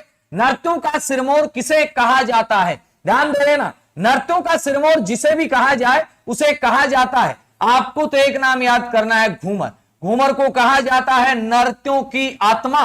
घूमर को क्या कहते हैं? तो आपका उत्तर बनेगा सर घूमर को नर्त्यों की आत्मा कहा जाता है। बात आती है भवाई नृत्य की। ये कैसा नृत्य है? ध्यान दे लेना, यह व्यवसायिक नृत्य है। भवाई नृत्य को कैसा नृत्य कहा जाता है? तो आप कहेंगे सर इस नृत्य को व्यवसायिक नृत्य के नाम से जाना जाता है। अब व्यवसायिक नृत्य है तो होता कहां पे सर? ये मेवाड़ वाले क्षेत्र में होता है। और स्पेशल अगर मैं बात करता हूं तो ये कहां पर? आप कहेंगे सर उदयपुर वाले बेल्ट के अंदर होता है। इसके प्रवर्तक की अगर मैं बात करता हूं तो इसके प्रवर्तक बागोजी जाट आते हैं। इसके प्रवर्तक कौन आते हैं? तो आप कहेंगे बागोजी जो जाट है, कई जगह नागोजी जाट लिखा, बात एक ही है। इसके अन्य कलाकारों की अगर मैं बात करता हूं, अस्मिता काला, ये इसके महत्वपूर्ण कलाकार के रूप में जानी जाती हैं। आगे फिर एक कलाकार आते हैं रूप सिंह राठौड़। कौन से राठौड़ आते हैं भाई साहब? रूप सिंह राठौड़। और इन्हीं से प्रभावित होकर के, और आपका जो आपके कोठारी थे, नाम मेरे ध्यान से निकल गया है, उन्होंने आपका एक रूपायन संस्थान की स्थापना की थी। कहां की थी ये भी आपको कमेंट करके बता देना है। इसके बाद में कजली, ये भी इस नृत्य से जुड़ी हुई है, बोले तो व्यवसायिक नृत्य से। कजली के बाद में आप बात करते हैं कुसुम भी इससे जुड़ी हुई है। आगे बात करते हैं तो आप द्रौपदी भी इससे जुड़ी हुई है। आगे बात करते हैं तो तारा शर्मा। ये सारे के सारे जो मैंने नाम लिखे हैं ये बड़े महत्वपूर्ण नाम है, याद कर लेना। कौन से नृत्य से? भवाई नृत्य से जुड़े हैं। यानी इसमें किया क्या जाता है? ये व्यवसायिक नृत्य है, जैसे सिर पर मटके रखना, और सिर पर मटके रख करके स्मिता काला ने एक रिकॉर्ड बनाया है। सिर पर मटके रख करके डांस किया जाता है, अंगारों के ऊपर चला जाता है, आदि आदि और कई से काम किए जाते हैं। अंगारों पर चलना, सिर पर मटके रखना, तलवार की धार पर चलना, आदि खतरनाक खतरनाक काम किए जाते हैं। अंगारों पर चलने का काम भी इसमें होता है। आगे फिर बात आती है गौरी नृत्य। सर ये नृत्य तो किसका हो सकता है? तो मैं आपको बताऊं, गौरी नृत्य भीलों का नृत्य है। किसका नृत्य है? भीलों का नृत्य। इसी नृत्य का अन्य नाम क्या आता है? तो आप कहेंगे गौरी कह दो या फिर राई कह दो। गौरी नृत्य कहो या राई नृत्य कहो, एक ही बात है। आगे फिर आते हैं और भीलों के नृत्य कौन कौन से? ध्यान देना मेरी बात के ऊपर। प्रश्न आए कि गेर नृत्य किसका है? भीलों का है। प्रश्न आए नेजा नृत्य किसका है? भीलों का है। युद्ध नृत्य किसका? आप कहेंगे भीलों का है। हाथी मना नृत्य किसका है? भीलों का है। द्विचक्री नृत्य किसका है? तो आप कहेंगे सर भीलों का है। वो घूमर थी, ये घूमरा किसका है? भीलों का है। लाठी रमण किसका है? तो आप कहेंगे सर भीलों का नृत्य आ जाता है। लाठी रमण किसका आता है? भीलों का आ जाता है। और एक बेरी हाल नृत्य किसका आता है? ये भी आप कहेंगे सर भीलों का ही आता है। गेर नृत्य भीलों का, नेजा भीलों का, युद्ध, हाथी मना, द्विचक्री, घूमरा, लाठी रमण और बेरी हाल, सारे के सारे नृत्य किसके आते हैं? भीलों के। आप कहेंगे सर वालर किसका नृत्य आता है? भाई साहब वालर आता है ग्रासिया जनजाति का नृत्य। और ये सारे के सारे जो मैं नृत्यों की बात कर रहा था, ये कैसे नृत्य हैं? ये जनजातीय नृत्य हैं, स्पेशल जाति से जुड़े हुए नृत्य हैं। जैसे कि अगर मैं बात करूं यहां पे और मैं आपसे पूछूं, भाई मैंने कहा वालरा किसका नृत्य है? आप कहेंगे सर वालरा ग्रासिया जाति का नृत्य है। अब क्या ग्रासिया जाति का नृत्य अकेला वालरा ही है क्या? नहीं सर, ग्रासियों का नृत्य वालरा है, जिसे कहा जाता है ग्रासियों की घूमर। वालरा को क्या कहा जाता है? तो आप कहेंगे सर वालरा को कहा जाता है ग्रासियों की घूमर। आगे फिर प्रश्न बन सकता है, गरबा किसका नृत्य है? ग्रासियों का है। घोर किसका नृत्य है? ग्रासियों का है। लूर किसका नृत्य है? ग्रासियों का है। कूद किसका नृत्य है? ग्रासियों का है। जवारा किसका नृत्य है? ग्रासियों का है। मोरिया किसका नृत्य है? ग्रासियों का है। रायण किसका नृत्य है? ग्रासियों का है। आगे मैं ग्रासियों के बाद में बात करूं कि अपने मेव जाति के नृत्य अगर आपसे पूछ ली जाए तो ध्यान दे लेना, मेव जाति के नृत्यों में एक तो आपको याद रखना है रतबज्जा, रतबज्जा और रणवई। ऐसे रतबज्जा और रणवई ये किसके नृत्य आते हैं? तो आप कहेंगे रणबज्जा और रतवई। ऐसे आगे आगे पीछे हो जाता कई बार, रतवई व रणबज्जा ये किसके नृत्य आते हैं? तो आपका उत्तर आएगा मेव जाति के नृत्य आते हैं। इसके बाद में फिर प्रश्न आ सकता है कि कालबेलिया जाति के नृत्य कौन से हैं? कालबेलिया वेरी वेरी इंपॉर्टेंट है, एक एक जाति के नृत्य याद कर लेना, प्रश्न आएंगे। इंडोनी नृत्य किसका है? तो आप कहेंगे सर कालबेलिया का है। पणिहारी नृत्य किसका है? अब इंडोनी पणिहारी तो एक ही से जुड़ा हुआ गया, सीधा सीधा दोनों ही है। तो इसके बाद में फिर आता है संकरिया किसका नृत्य है? ये भी आपका इसी जाति का नृत्य है कालबेलिया का। और संकरिया के बाद में बागड़िया जो नृत्य है ये भी किसका आता है? तो आप कहेंगे सर कालबेलियों का ही आता है। अब इससे थोड़े ना काम चल जाएगा, अगर आपसे पूछा जाए कि सहरिया जाति के नृत्य कौन से हैं? सहरिया जाति जो आपके 12 के अंदर रहती है। शिकारी नृत्य किसका है? याद कर लेना, शिकारी नृत्य इसी का है। आगे फिर प्रश्न आता है कि लहरी नृत्य किसका है? इसी का है। इंद्र परी नृत्य किसका है? इसी का है। आगे बात आती है बिछुआ नृत्य किसका है? ये भी आपका इसी का है। आगे फिर बात आती है झेला नृत्य किसका है? तो आप कहेंगे इसी का है। आगे फिर बात आती है कि आपका और कौन से नृत्य आते हैं? अब झेला के बाद में तो और क्या ही नृत्य आएंगे, इतने बहुत आते हैं ना। तो ये मुख्य रूप से आपको याद कर लेना कौन से? सहरिया जाति के। ये हो गए सहरिया जाति के, ये हो गए सहरिया जाति के, और ये हो गए आपके ग्रासिया के, और ये हो गए मेव जाति के। आगे मैं आपसे पूछूं कि और नृत्य बताइएगा, मावलिया नृत्य किसका? कमेंट करके फटाफट से बताइएगा। आगे फिर बात आती है और कौन कौन से नृत्य आते हैं। अगर मैं कंजर जाति की बात करूं, कंजर जाति से संबंधित अगर आपसे नृत्य पूछे जाएं, एक आएगा चरी, एक आएगा चकरी। कंजर में याद रखना चक्री नृत्य होता है। कंजर में कौन सा नृत्य होगा? चक्री नृत्य। आपसे पूछा जाए धाकड़ नृत्य, धाकड़ है छोरी धाकड़ है, याद रख लेना ये भी कौन सी जाति का है? कंजर जाति का नृत्य होगा। कंजर जाति का चक्री नृत्य है, कंजर जाति का धाकड़ नृत्य है। इसके बाद में फिर आती है गुर्जर जाति। गुर्जर में याद रख लेना चरी नृत्य। गुर्जर जाति में कौन सा नृत्य है? तो आपका उत्तर आएगा चरी नृत्य किसका है? तो आप कहेंगे गुर्जर जाति का आता है चरी नृत्य। और गुर्जर जाति के अंदर 2-4 नृत्यांगनाएं आते हैं। फल्कू बाई का संबंध किससे? गुर्जर थे। मोहिनी बाई का संबंध किससे? तो ये भी आपका गुर्जर जाति से ही हो जाएगा। चलें आगे पर चलते हैं। इसके बाद में आते एक बंजारा जाति। बंजारा जाति का नृत्य आता है मछली नृत्य। कौन सा नृत्य आता है? तो आप कहेंगे सर इसका आता है मछली नृत्य। और इसके बाद में आपका एक माली जाति आती है, इसका नृत्य आता है चरवा नृत्य। चरवा नृत्य आता है। अब मावलिया नृत्य किसका है? कमेंट करके आपको बताना है। मावलिया नृत्य किसका है? कमेंट करके बताइएगा फटाफट। और साथ में आप ये भी बताइएगा कि होली जो नृत्य है ये आपका किसका है? दोनों ही कमेंट करके फटाफट से बता दीजिएगा। आगे चलते हैं तो अपने पास आता है मेवाड़ क्षेत्र के भीलों के द्वारा सावन भादों के महीनों में अपने इष्ट देव भैरव को प्रसन्न करने के लिए कौन सा नृत्य किया जाता है? भाई साहब गौरी नृत्य करते हैं। कौन सा? गौरी। यहां पे स्पेशल कंडीशन दी ना, सावन भादो, तो याद रखना गौरी याद कर लेना। आगे चले अपन, किस नृत्य को राई नृत्य के नाम से भी जाना जाता है? अभी मैं पीछे बात करके आया हूं, गौरी नृत्य को राई नृत्य के नाम से भी जानते हैं। चरी नृत्य अभी बता के आया, गुर्जर जाति की महिलाएं करती।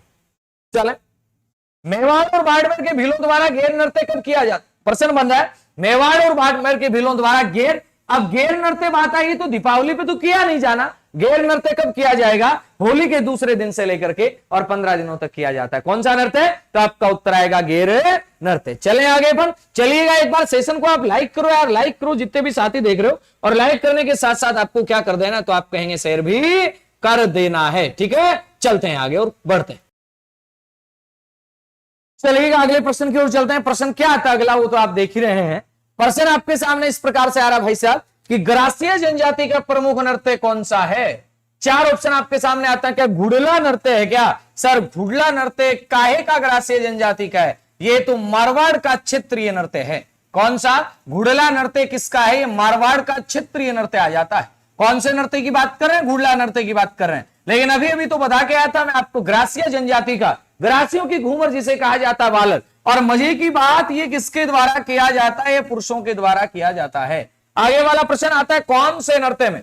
वालर पुरुष महिला दोनों ही करते हैं शायद तक। सॉरी मैंने गलत लिख दिया थोड़ा सा। चलते हैं आगे। आगे वाला प्रश्न क्या आता है? तो आप कहेंगे सर ये किस नृत्य में वाद्य यंत्र का प्रयोग नहीं होता है। अभी अपन जिस वालर की बात कर रहे थे उसी नृत्य में याद रखिएगा, वालर नृत्य के अंदर आपका किसी भी वाद्य यंत्र का प्रयोग नहीं होता है। आगे फिर बात आती है कंजर जाति के द्वारा किया जाने वाला प्रमुख नृत्य कौन सा है, बताइएगा। भवाई नृत्य, ये तो कैसा नृत्य है सर, ये तो व्यावसायिक नृत्य आ जाता है। कौन से क्षेत्र में किया जाता है, तो आप कहेंगे मेवाड़ में।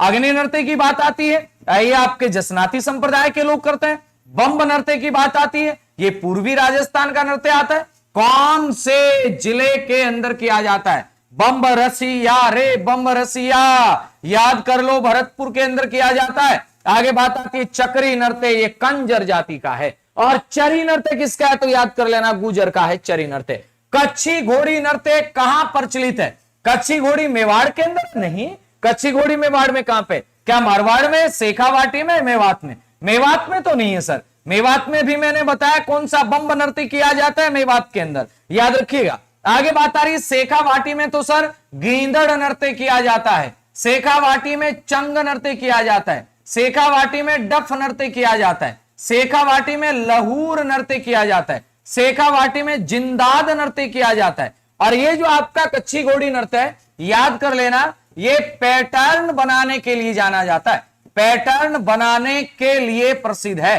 कौन से नृत्य की बात कर रहे हैं अपन कच्छी घोड़ी नृत्य की बात कर रहे हैं। किसके लिए जाना जाता है, पैटर्न बनाने के लिए जाना जाता है कच्छी घोड़ी नृत्य। आगे प्रश्न आता है चरी नृत्य। अरे सर कितनी बार करोगे, क्यों, मुझे लग रहा है यहां से प्रश्न आएगा, इसलिए बार बार ये प्रश्न आ रहा है ना, तो याद कर लीजिएगा, चरी नृत्य का संबंध सीधा सीधा गुजर जाति से हो जाएगा। चलते हैं अगले प्रश्न की ओर। अगला प्रश्न आता है तलवार की धार पर नाचना, कांच के टुकड़ों पर नाचना, जमीन से मुंह से रुमाल उठाना, ये कौन से नृत्य की विशेषता है, सर ये भवाई नृत्य की विशेषताएं आती हैं। जबकि इंडोनी नृत्य, संक्रिया नृत्य, पनियारी नृत्य, ये कौन सी जाति के नृत्य हैं, तो आपका उत्तर आएगा सर ये कालबेलिया जाति के नृत्य हैं। कौन सी जाति के, कालबेलिया के। सारी चीजें याद करवा दूंगा, आपका तो एक ही काम, आप फटाफट से सभी साथियों तक पहुंचा दो। थेवा कला कहां की प्रसिद्ध है भाई साहब, तो आप कहेंगे प्रतापगढ़ की प्रसिद्ध है। कौन सी कला, थेवा कला, सोने चांदी का सूक्ष्म चित्रांकन होता है, ये थेवा कला। नमदे कहां बनाए जाते हैं, तो याद कर लेना, नमदे बनाए जाते हैं टोंक के अंदर। नमदे कहां के प्रसिद्ध है, राजस्थान में अपने, तो आप कहेंगे सर टोंक के प्रसिद्ध हैं। चले आगे वाले प्रश्न की ओर। बादला उद्योग कहां पे, ये जिंक निर्मित पानी की बोतल होती है, तो बादला उद्योग कहां का प्रसिद्ध है, सीधा सीधा याद कर लीजिएगा। रुक जाओ रे, तुम्हारे क्या हो रहा है, बादला उद्योग कहां का प्रसिद्ध है, तो आप कहेंगे जोधपुर का प्रसिद्ध है। कौन सा उद्योग है, बादला उद्योग। अगला प्रश्न क्या आता है, राजस्थान में लहरिया कहां का प्रसिद्ध है। अरे अरे भाई साहब, लहरिया लहरिया लहरिया, याद कर लेना, लहरिया कहां का प्रसिद्ध है, ये याद करना आप, लहरिया जयपुर का है। लहरिया कहां का, जयपुर का। चलें अगले प्रश्न की ओर चलते हैं। अगला प्रश्न आता है कौन सी नृत्य शैली का उद्गम, ये राजस्थान से माना जाता है। अब कथकली है, भरतनाट्यम है, मोहिनी अट्टम है, कथक है, अब देख के लगा लो अनुमान कौन सा हो सकता है। कथक नृत्य, ये कैसा नृत्य है, तो मैं आपको बता दूं, ये शास्त्रीय नृत्य है और इसके कई से घराने माने जाते हैं। और इसका सबसे पुराना घराना, इसका सबसे पुराना जो घराना है, ये कौन सा घराना पुराना है, तो आप कहेंगे जयपुर घराना इसका सबसे पुराना है। घराना तो होने को लखनऊ घराना भी है, लेकिन याद रखिएगा जयपुर घराना पुराना है। घराना तो होने को बनारस घराना भी है, लेकिन सबसे पुराना घराना कौन सा, जयपुर है। और अगर मैं इसके प्रवर्तक की बात करूं, इसका प्रवर्तक कौन है, तो याद रखिएगा भानुजी महाराज, इसके भानुजी महाराज, एक बिरजू जी महाराज हो आते हैं भाई, सॉरी मैं माफी चाहूंगा, यहां थोड़ा सा मुझे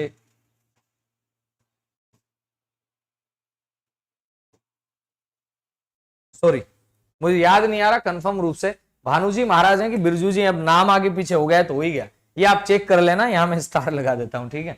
चलते हैं, तो इसका सही उत्तर आ जाएगा कथक। आगे फिर बात आती है कथक जयपुर घराने के प्रवर्तक कौन है, तो ये भानुजी आ जाएंगे ना, क्यों आगे ऑप्शन ही नहीं है बिरजू जी महाराज, तो कहने का मतलब ये भानुजी आएगा, तो बिरजू जी महाराज भी कहीं ना कहीं आता तो है। भानुजी महाराज जयपुर कथक के क्या है, तो आप कहेंगे प्रवर्तक माने जाते हैं।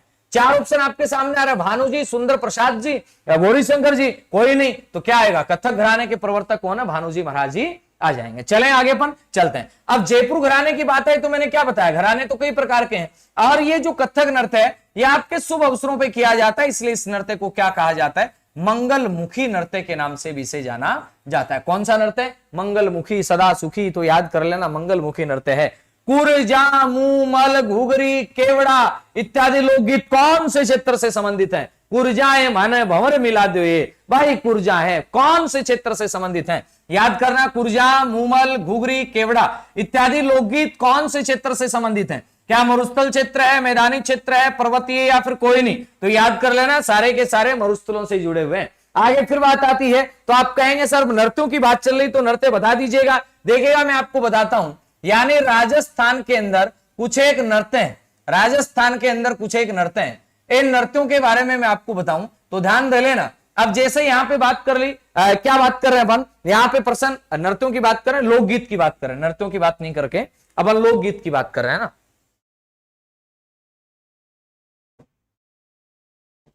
राजस्थान के लोकगीत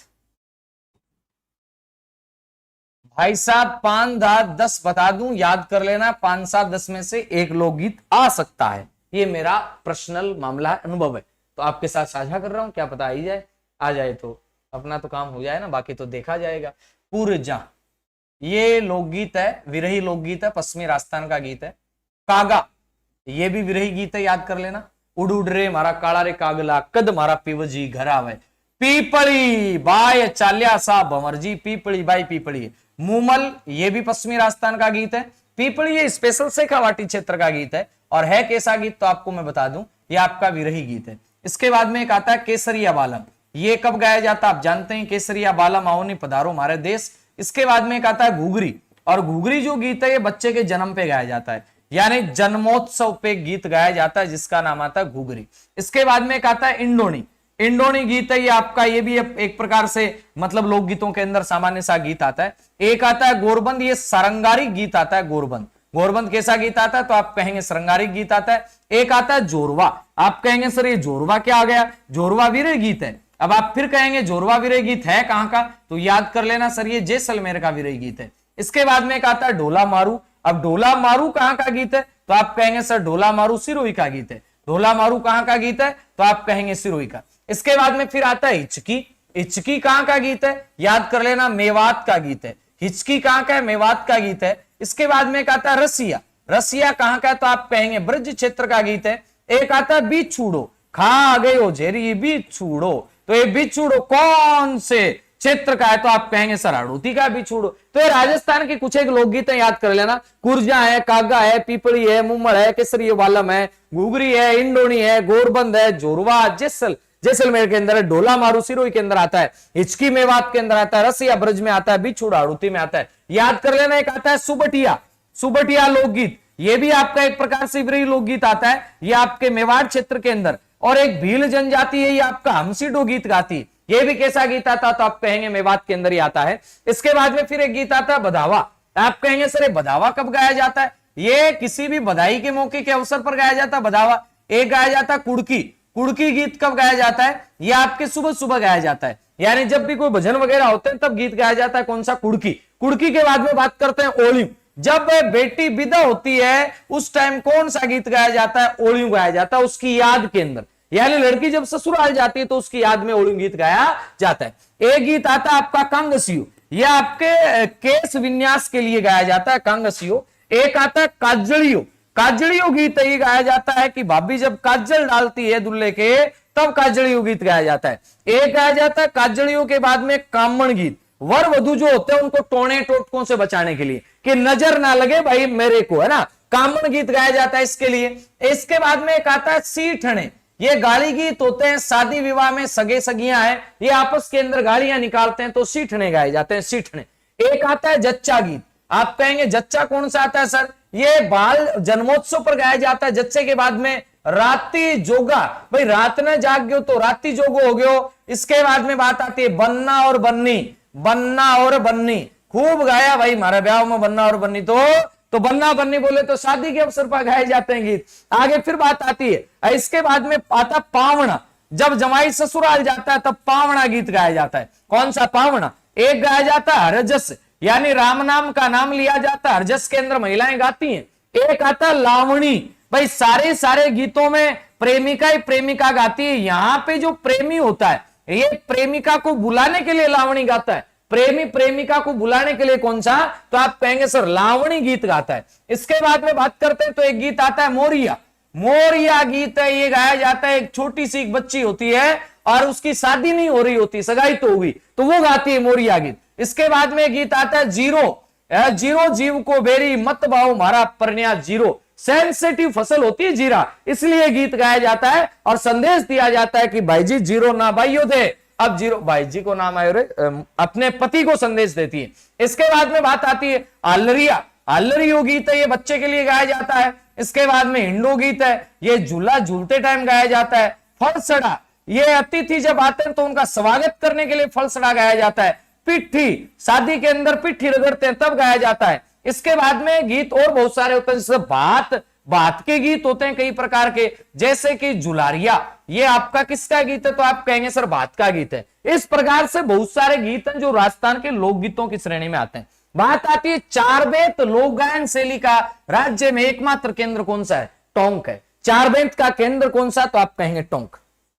आगे बात आती है राज्य में तमाशा कला कहां की परंपरा है, क्या जोधपुर की है, नागौर की है, बीकानेर की है, जयपुर की है। तमाशा कला जयपुर की है। बीकानेर के अंदर तो आपको याद रखना है कि राजस्थान में रम्मत कहां की प्रसिद्ध है, आप कहेंगे राजस्थान में रम्मत है, बीकानेर की प्रसिद्ध है। कुचामणी ख्याल कहां का प्रसिद्ध है, कुचामणी ख्याल, तो आप कहेंगे कुचामणी ख्याल आपके नागौर का है, नागौर के अंदर आता है कुचामणी। आगे चलता है तो अगला प्रश्न आता है रम्मती ख्याल, आ गया ना, रम्मती ख्याल कहां का प्रसिद्ध है, तो सीधा सीधा याद कर लेना कि रम्मती ख्याल आपके बीकानेर का प्रसिद्ध है। रम्मती ख्याल कहां का प्रसिद्ध है, तो ध्यान दे लीजिएगा, रम्मती ख्याल बीकानेर का प्रसिद्ध है। चलें आगे, आगे आते हैं तो प्रश्न आता है रम्मती ख्याल कहां का प्रसिद्ध है, तो आप कहेंगे बीकानेर का। अब मैं दो चार ख्याल आपको बता देता हूं, एक नंबर पे आप लिख लीजिएगा चाहे शेखावाटी ख्याल, और मुझे लगता है कि आपके फर्स्ट ग्रेड के पेपर के अंदर ये प्रश्न है, ये छप चुका है। यानी प्रश्न आएगा कि नानू राम राणा, नानू राम राणा का संबंध शेखावाटी ख्याल से है, और एक आता है दूलिया राणा, इसका संबंध भी किनसे है, तो आप कहेंगे दूलिया राणा की बात कर लो चाहे नानू राम राणा की बात कर लो, इन दोनों का संबंध आपके शेखावाटी ख्याल से। एक होता है हिल्ला ख्याल, हिल्ला ख्याल में क्या होता है, जोर से हिल्ला मारा जाता है, हिल्लो जानोगे यानी आवाज लगाना, रामिया कटे गए रे, हेला ख्याल होता है, तो याद कर लीजिएगा हेला ख्याल कहां का, तो आप कहेंगे सर दौसा का है। इसके बाद में बात आती है कुचामणी ख्याल, कुचामणी ख्याल ये कहां का है, तो आप कहेंगे कुचामण का है। और इसमें एक बात याद कर लेना, कुचामणी ख्याल के मुख्य जो बंदा रहा है वो आता है लच्छी राम जी। कुचामणी ख्याल का एक बंदा आता है जिसका नाम आता है लच्छी राम जी। एक आता है किशनगढ़ी ख्याल, कौन सा ख्याल, तो आप कहेंगे किशनगढ़ी ख्याल। और किशनगढ़ी ख्याल में याद रख लेना एक बंदे का नाम आता है जिसका नाम आता है बंशीधर शर्मा, कौन सा शर्मा, तो याद कर लेना बंशीधर शर्मा। इसके बाद फिर आगे चलते हैं अपन, तो अपने पास बात आती है पुत्र जन्म पर गाया जाने वाला लोकगीत कौन सा है, यानी बच्चे के जन्म पर गाया जाने वाला लोकगीत कौन सा है। चार ऑप्शन है, क्या होलर गाया जाता है, कागा गाया जाती है, हिचकी गाई जाती है, हिंडो गाई जाती है। होलर ही गाया जाएगा, भिंडा का क्या लेना देना बच्चे के जन्म के ऊपर, कागा मतलब ही नहीं है। कागा तो जब गाया जाता है जब पियाजी को बुलाना होता है, पियाजी कहीं बाहर रह रहे होते हैं, कागला के बैठ जाए घर की छत के ऊपर, बोरला माथे साज बोर लो, वही बोर लो, कहने का मतलब सीधा सीधा सा कहा जाए कि बोरला आभूषण कहां पहना जाता है, सर ये आपका सिर में पहना जाता है। नाक में कौन से पहने जाते हैं, नाक में सर एक खिमण नाम का आभूषण ये पहना जाता है। चुन्नी में, चुन्नी में ध्यान देना, चुन्नी आभूषण कहां पहना जाता है, नाक के अंदर पहना जाता है। चौप कहां पहना जाता है, नाक में, चौप है नाक में, चौप है चूप नहीं है। आगे बात आती है नथ भी कहां पहनी जाएगी, नथ भी नाक में पहनी जाएगी। लटकन कहां पहनी जाएगी, नाक में पहनी जाएगी। बाढ़ी कठे पहनी जाए नाक में। बुलाकी दास कल्ला नहीं है, ये केवल बुलाकी है, नाक में पहनी जाएगी। बेसरी, बेसरी भी कहां पहनी जाती, नाक में। और बात आती है लूंग भी कहां पहनी जाती, सर नाक में पहनी जाती है। सिर की बात करते हैं तो याद रख लेना कि सीधा सीधा है कि सिसफूल कहां पहना जाएगा, सिसफूल सिर के अंदर ही पहना जाएगा, और तो कहां पे पहना जाएगा। आगे फिर बात आती है सिसफूल के बाद में काचर कहां पहना जाता है, ये भी सिर के अंदर पहना जाता है। राखड़ी कहां पहनी जाएगी, सर सिर के अंदर पहनी जाएगी। बातें आएगा सिर फूल कहां पहना जाएगा, सिर के अंदर फैला जाएगा। गोफन कहां पहना जाएगा, गोफन आ सकता है प्रश्न। पतरी कहां पे, सिर के अंदर।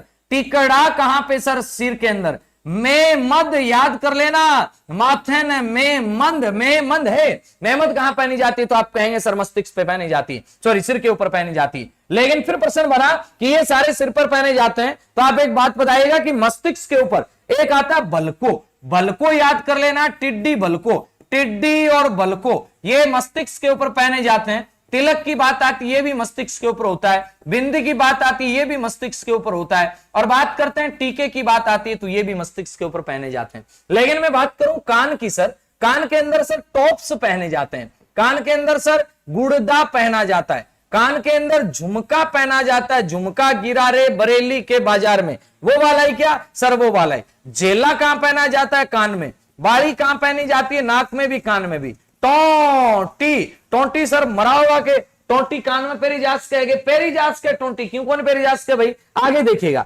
टोंटी के बाद में प्रश्न आ गया कि आपका बजुट्टी कहां पहनी जाती है? कान के अंदर। कर्ण फूल कहां पहना जाता है? कान में। सुरलिया कहां पहना जाता है? कान में। पीपल पत्रा कहां पहना जाता है? तो आप कहेंगे सर पीपल पत्रा भी कान के अंदर ही पहना जाता है। अंगोटिया कहां पहना जाता है? तो आप कहेंगे सर कान के अंदर ही पहना जाता है। अत्ता तो बोला होगा कान का सर बहुत है, तो ध्यान दे लेना मैंने पाप। बोरला, बोरला कहां पहना जाता है? सिर के अंदर बोरला पहना जाता है। चले आगे चलते हैं। आगे प्रश्न आ रहा है बुलाक कहां पहना जाता है? अभी मैंने क्या कहा था? बुलाक की दास कल्ला, बुलाक की दास कल्ला। बुलाक कहां पहना जाएगा? नाक के अंदर पहना जाएगा। बुलाक कहां पहना जाएगा? नाक में। अब सर पैर की बात कर लो। अरे भाई साहब एक बात याद कर लेना, आपके सर जो है ना बोले तो नेवरी सर, ये नेवरी नाम है, ये मेरे गांव का है, और वैसे नेवरी नाम आभूषण का है। और आभूषण ये कहां पहना जाता है? पैरों में पहना जाता है। पैरों में पहना जाता है तो क्या करें, अब सिर पे कहां से बैठा दें? ध्यान दे लेना, नेवरी आभूषण कहां पहना जाता है जी? आप कहेंगे सर ये पैरों के अंदर पहना जाता है। चलें आगे चलते हैं।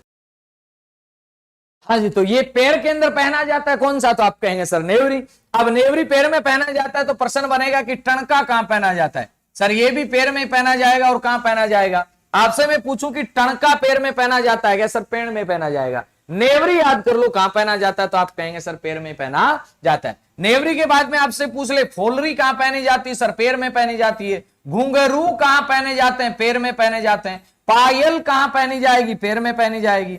पायजेब बोल दो कहां पहनी जाएगी? पैर में पहनी जाएगी। नुपुर बोल दो कहां पहने जाएंगे? आप कहेंगे सर पैर में पहने जाएंगे। गोला कहां पे पहना जाएगा? पैर में पहना जाएगा।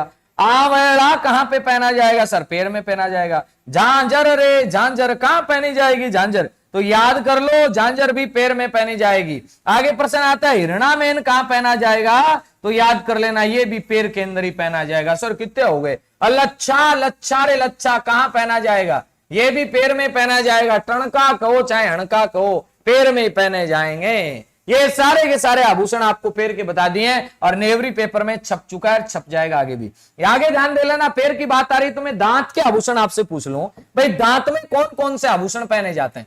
आपका उत्तर आएगा सर दांत के अंदर जो तार वगैरह लगवाए जाते हैं और आभूषण पहने जाते हैं उनमें एक तो आता रखन नाम का आभूषण। प्रश्न आ सकता है, अभी मैं चौंप की बात कर रहा था, अब चूंप की बात होगी, याद कर लेना। आगे प्रश्न आए कि धौस नाम का जो आभूषण है ये भी आपके दांत में पहना जाता है। और मेख का मतलब ऐसे कील होता है, ये भी आपका सोने वगैरह की पहनते हैं तो दांत के अंदर पहनने के काम में आते हैं। आगे आता है गले के अंदर क्या क्या पहना जाता है, यानी कंठी से संबंधित कोई भी आ जाए। अब मैं सारे नाम नहीं लिखूंगा, कंठी कंठी जहां भी आ जाए वो आपके गले के होंगे। जहां जहां आपको क्या दिख जाए, फलानी माला, मटर माला, पटर माला, ये सारी मालाएं कहां की होंगी? गले की होंगी। जहां भी आपको हार दिख जाए, भले मर्जी कोई सा हार दिख जाए, रानी हार, फलाना हार, ढिमका हार, पूंछड़ हार, सारे हार कहां पे? गले के अंदर ही पहने जाएंगे। आगे फिर बात आती है, आपसे पूछा जाए हंसली, ये कहां पहनी जाती है? गले में। आपसे पूछा जाए गड़पटिया, गड़पट्टियों भी गड़ा में पेरो जागो। आलरा और झालरा, आलरा और झालरा ये भी कहां पहना जाता है? सर गले में पहना जाता है। मांदड़िया कहां पहना जाता है? ध्यान दे लेना, ये भी गले में पहना जाता है। चौकी देवी देवताओं का पहना जाता है, जो आपके यहां मारवाड़ साइड में खूब है, मतलब आई माता वगैरह की चौकी बड़ी सारी पहनते हैं। बजट्टी कहां पहनी जाती है? याद कर लेना, ये भी गले में पहनी जाती है। ठुस्सी कहां पहनी जाती है? तो गले में पहनी जाती है। हमेल जो आपके चौधरी लोग पहनते हैं, ये भी आपका कहां पहनते हैं? गले के अंदर ही पहनते हैं। चले आगे चलते हैं। आगे वाला प्रश्न आता है बंद गले का बटनदार कोट कहां पहना जाता है? जोधपुरी कोटी है बंद गले वाला। तो याद कर लो, बंद गले का बटनदार कोट है, ये कहां पहना जाएगा? तो आपका उत्तर बनेगा जोधपुर के अंदर पहना जाएगा। बंद गले का बटनदार कोट कहां पहना जाता है? तो आपका उत्तर आएगा जोधपुर के अंदर पहना जाता है। आगे फिर बात आती है कि पुरुषों द्वारा कान में पहना जाने वाला आभूषण कौन सा है? मुर्किया। मुर्किया कहां पहने जाते हैं? तो आप कहेंगे मुर्की एक कानों के अंदर पहनते हैं। कौन लोग? पुरुष लोग पहनते हैं। चलें आगे। गोखरू ये कलाई का आभूषण है और ये महिलाएं पहनती हैं। गोखरू कलाई का आभूषण है और कौन पहनती हैं? तो आप कहेंगे महिलाएं पहनते हैं। टुड्डा बोर, बोर जानो तो सिराड़ो है। मोसर क्या कहलाता है? ये किसी भी मरे हुए बंदे के ऊपर बोझ करना, ये मोसर कहलाता है। तो ये कैसा है? ये आपका मृत्यु बोझ है। फिर चलते हैं आगे। तो अपने पास प्रश्न आता है कि राजस्थान में कौन से सावे पर सर्वाधिक बाल विवाह आयोजित किए जाते हैं? बाल विवाह कब होते हैं राजस्थान में सबसे ज्यादा? यानी सबसे ज्यादा बाल विवाह आखा तीज वाले दिन होते हैं। आप कमेंट करके तो आप मुझे ये बताओ कि आखा तीज आती कब है? भाई आखा तीज वाले दिन तो होते हैं, लेकिन आखा तीज आती कब है? राजपूतों में डावरिया से क्या तात्पर्य था?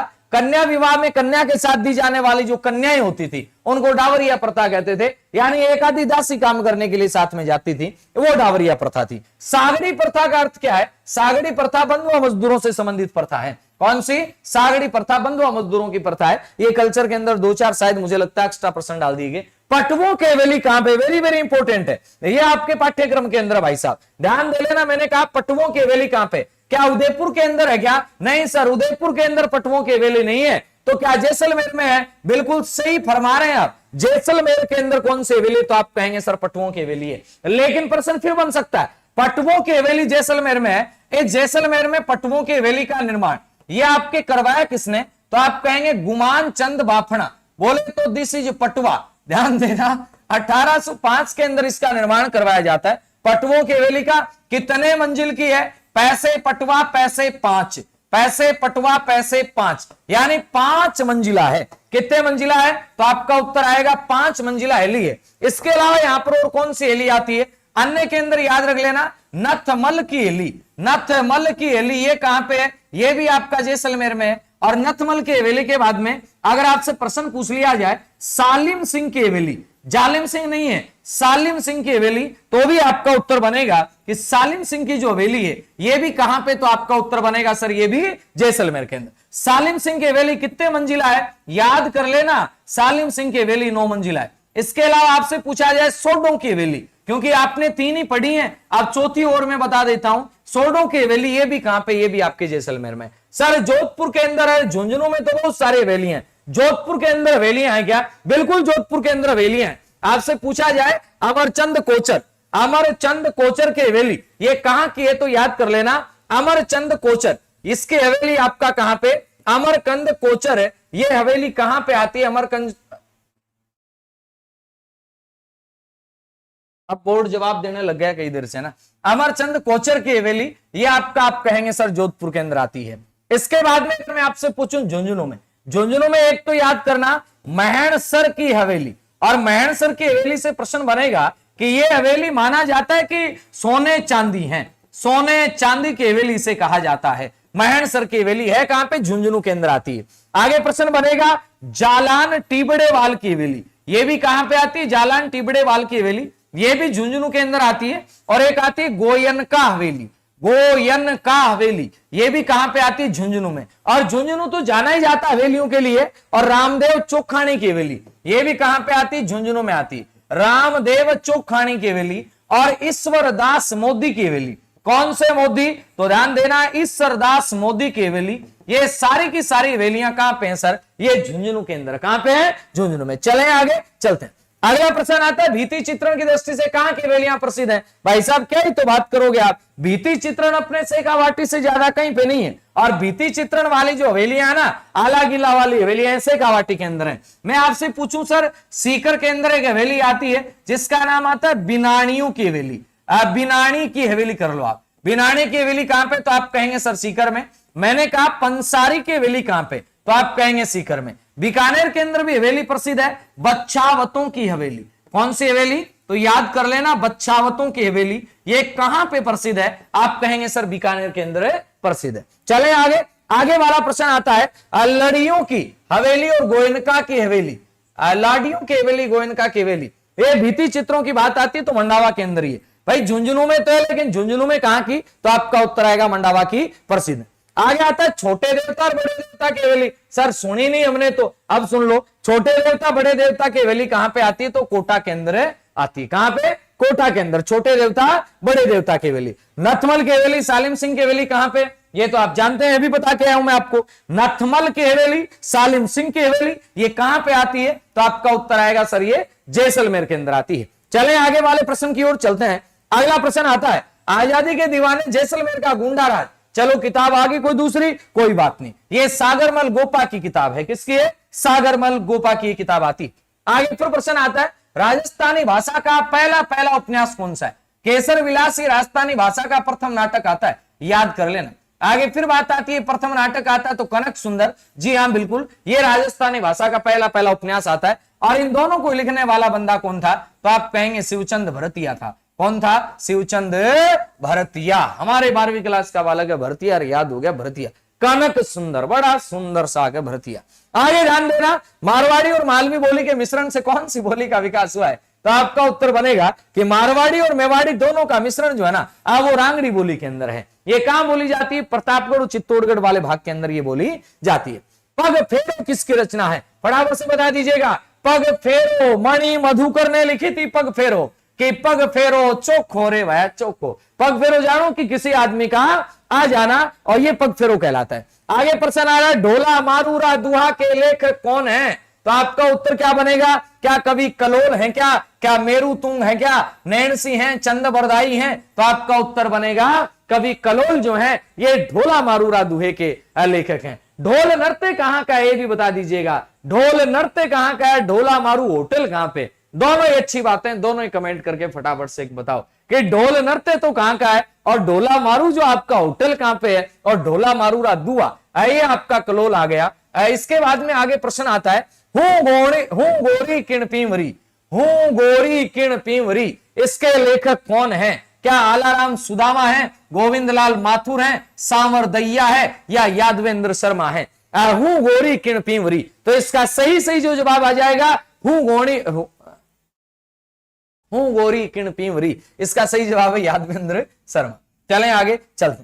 पोथी खाना कहां पे, कमेंट करके बताओ भैया जल्दी से। पोथी खाना नामक चित्रकला समृद्ध पुस्तकालय कहां पे, ये प्रश्न आपके लिए, फटाफट से कमेंट करके बता दीजिएगा कि पोथी खाना नामक चित्रकला समृद्ध पुस्तकालय है, ये कहां पे है। कितने 97, 2-3 चलो प्रश्न और कर लेते हैं। आगे प्रश्न आता है, भैंसों का चितेरा किसे कहते हैं। भैंसों का चितेरा, 4 ऑप्शन आ रहे हैं। क्या कृपाल सिंह को कहते हैं, गोवर्धन लाल को कहते हैं, राम गोपाल विजयवर्गीय को कहते हैं, परमानंद चोयल को कहते हैं। जल्दी से कमेंट करो और बताओ कि भैंसों का चितेरा किसे कहा जाता है। फटाफट से कमेंट कीजिए और बताइए भैंसों का चितेरा कौन है, फटाफट जल्दी बता दीजिएगा। चलें आगे तो चलते हैं, इसका सही जो जवाब है वो आ जाना है परमानंद चोयल। कौन है, परमानंद चोयल को क्या कहते हैं, भैंसों का चितेरा कहते हैं। तो गोवर्धन लाल को क्या कहते हैं, ये भी आपको बता देना चाहिए। फिर गोवर्धन लाल को क्या कहते हैं, और एक सौभाग्यमल गहलोत और आते हैं, उनको क्या कहा जाता है। अब 2-4-5 प्रश्न तो आपके लिए भी छोड़ ही दूं। आगे प्रश्न आता है, एरिक डिक्सन और फैयाज अली को किस चित्रकला शैली को लोकप्रिय बनाने का श्रेय दिया जाता है, तो आपका उत्तर आ जाएगा किशनगढ़ की जो शैली है इसको लोकप्रिय बनाने का श्रेय इन्हें दिया जाता है। लास्ट स्टेप में अपन चल रहे हैं। प्रश्न फिर आपके सामने आ जाएगा, गोपाल उदय हुक्मा जीवन चित्रकला की कौन सी शैली से संबंधित है, ये जयपुर शैली से संबंधित है। और आज की क्लास का अंतिम प्रश्न आपके सामने है, उस्ताद कहलाने वाले चित्रकारों ने भीति चित्र किस नगर में बनाए। उस्तादों की बात आ रही है, उस्ताद तो कहां पे होंगे सर, उस्ताद तो बीकानेर के अंदर होंगे। तो ये थी आज की क्लास अपनी। कैसी लगी क्लास ये कमेंट करके जरूर बता देना। क्लास अच्छी लगी हो तो इसे लाइक जरूर करना, शेयर जरूर करना, अपने सभी साथियों तक पहुंचाना। शुरुआत में नेटवर्क प्रॉब्लम आई इसलिए क्लास थोड़ा डिस्टर्ब हुई, इसके लिए तो माफी चाहते हैं, बाकी कोई बात है ही नहीं। और इसी प्रकार अगर आपका सहयोग बना रहा तो निश्चित रूप से निसंदेह रूप से आपके लिए क्लासें जो हैं वो एक से बढ़कर एक क्लासें आती रहेंगी। ये अपना कला संस्कृति का मैराथन था, इसके बाद राजस्थान इतिहास का मैराथन आएगा, फिर भारतीय इतिहास का मैराथन भी आना है, करंट का भी मैराथन आएगा, उम्मीद करूंगा साइकोलॉजी का भी आ जाए। और आपके लिए बस अब जितना बन पड़ रहा है उतना मैं करने की कोशिश कर रहा हूं। मिलते हैं जल्दी। Okay bye bye, take care, Jai Hind जय भारत, ऑल द बेस्ट।